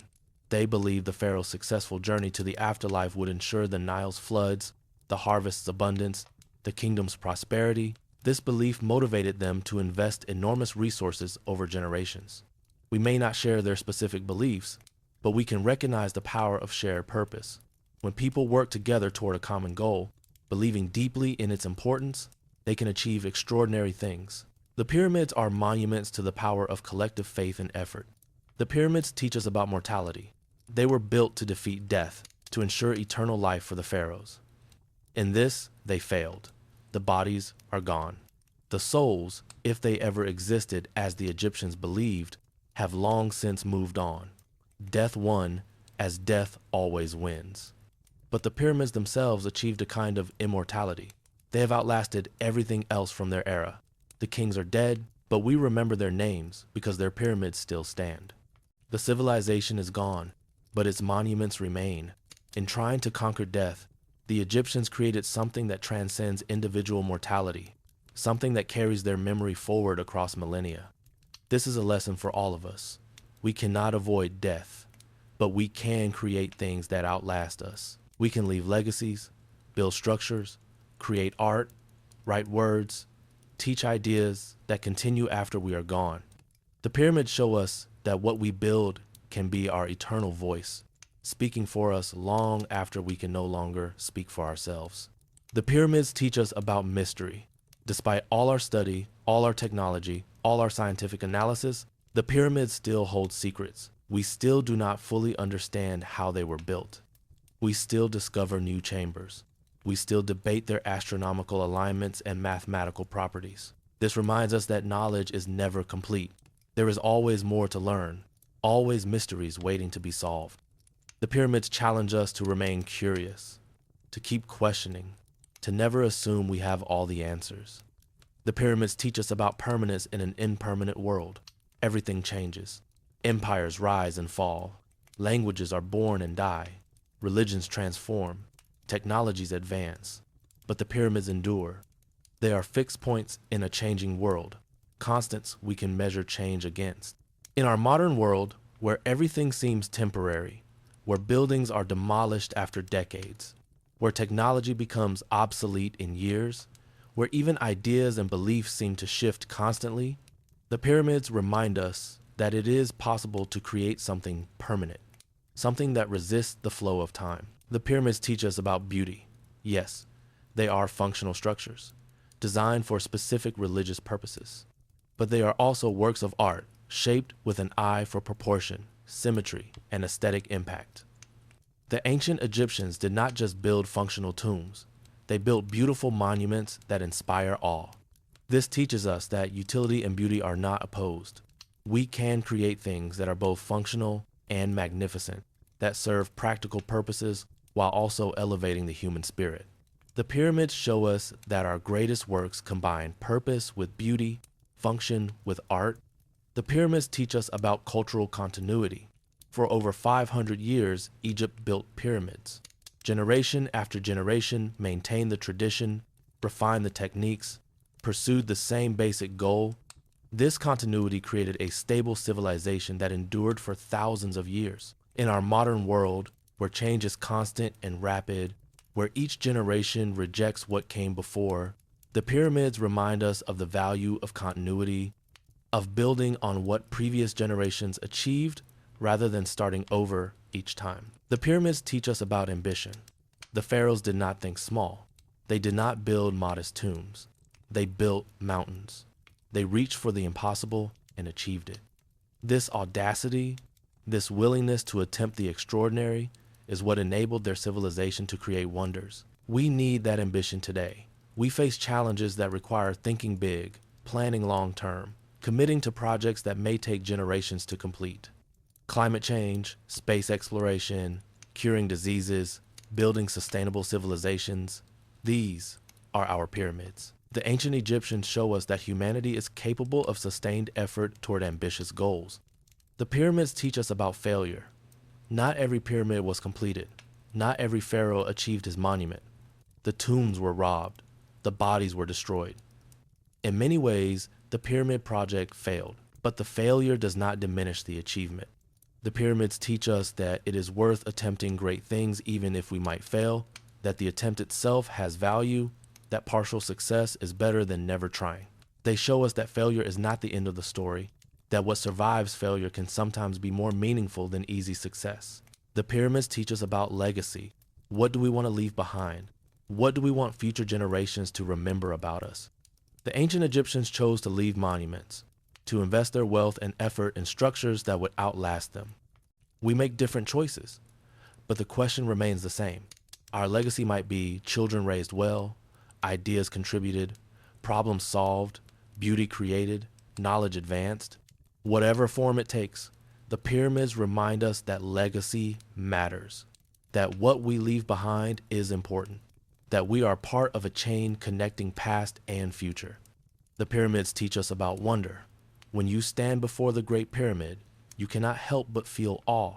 The sheer scale, the age, the mystery, all combine to create a sense of wonder that transcends intellectual understanding. We need wonder in our lives. We need experiences that humble us, that remind us how small we are, that connect us to something larger than ourselves. The pyramids provide that experience, as they have for thousands of years, as they will continue to do for thousands more. Finally, the pyramids teach us about connection.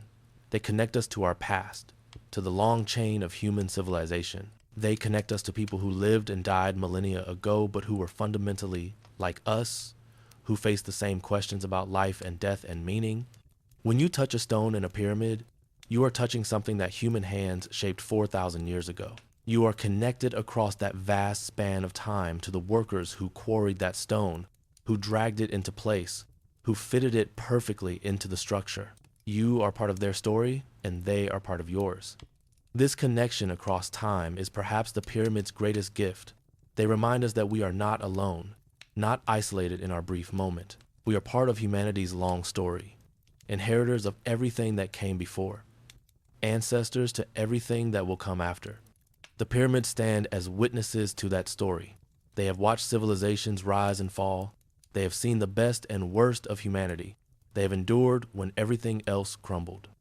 And they will continue to stand, watching, waiting, witnessing, as the human story continues to unfold.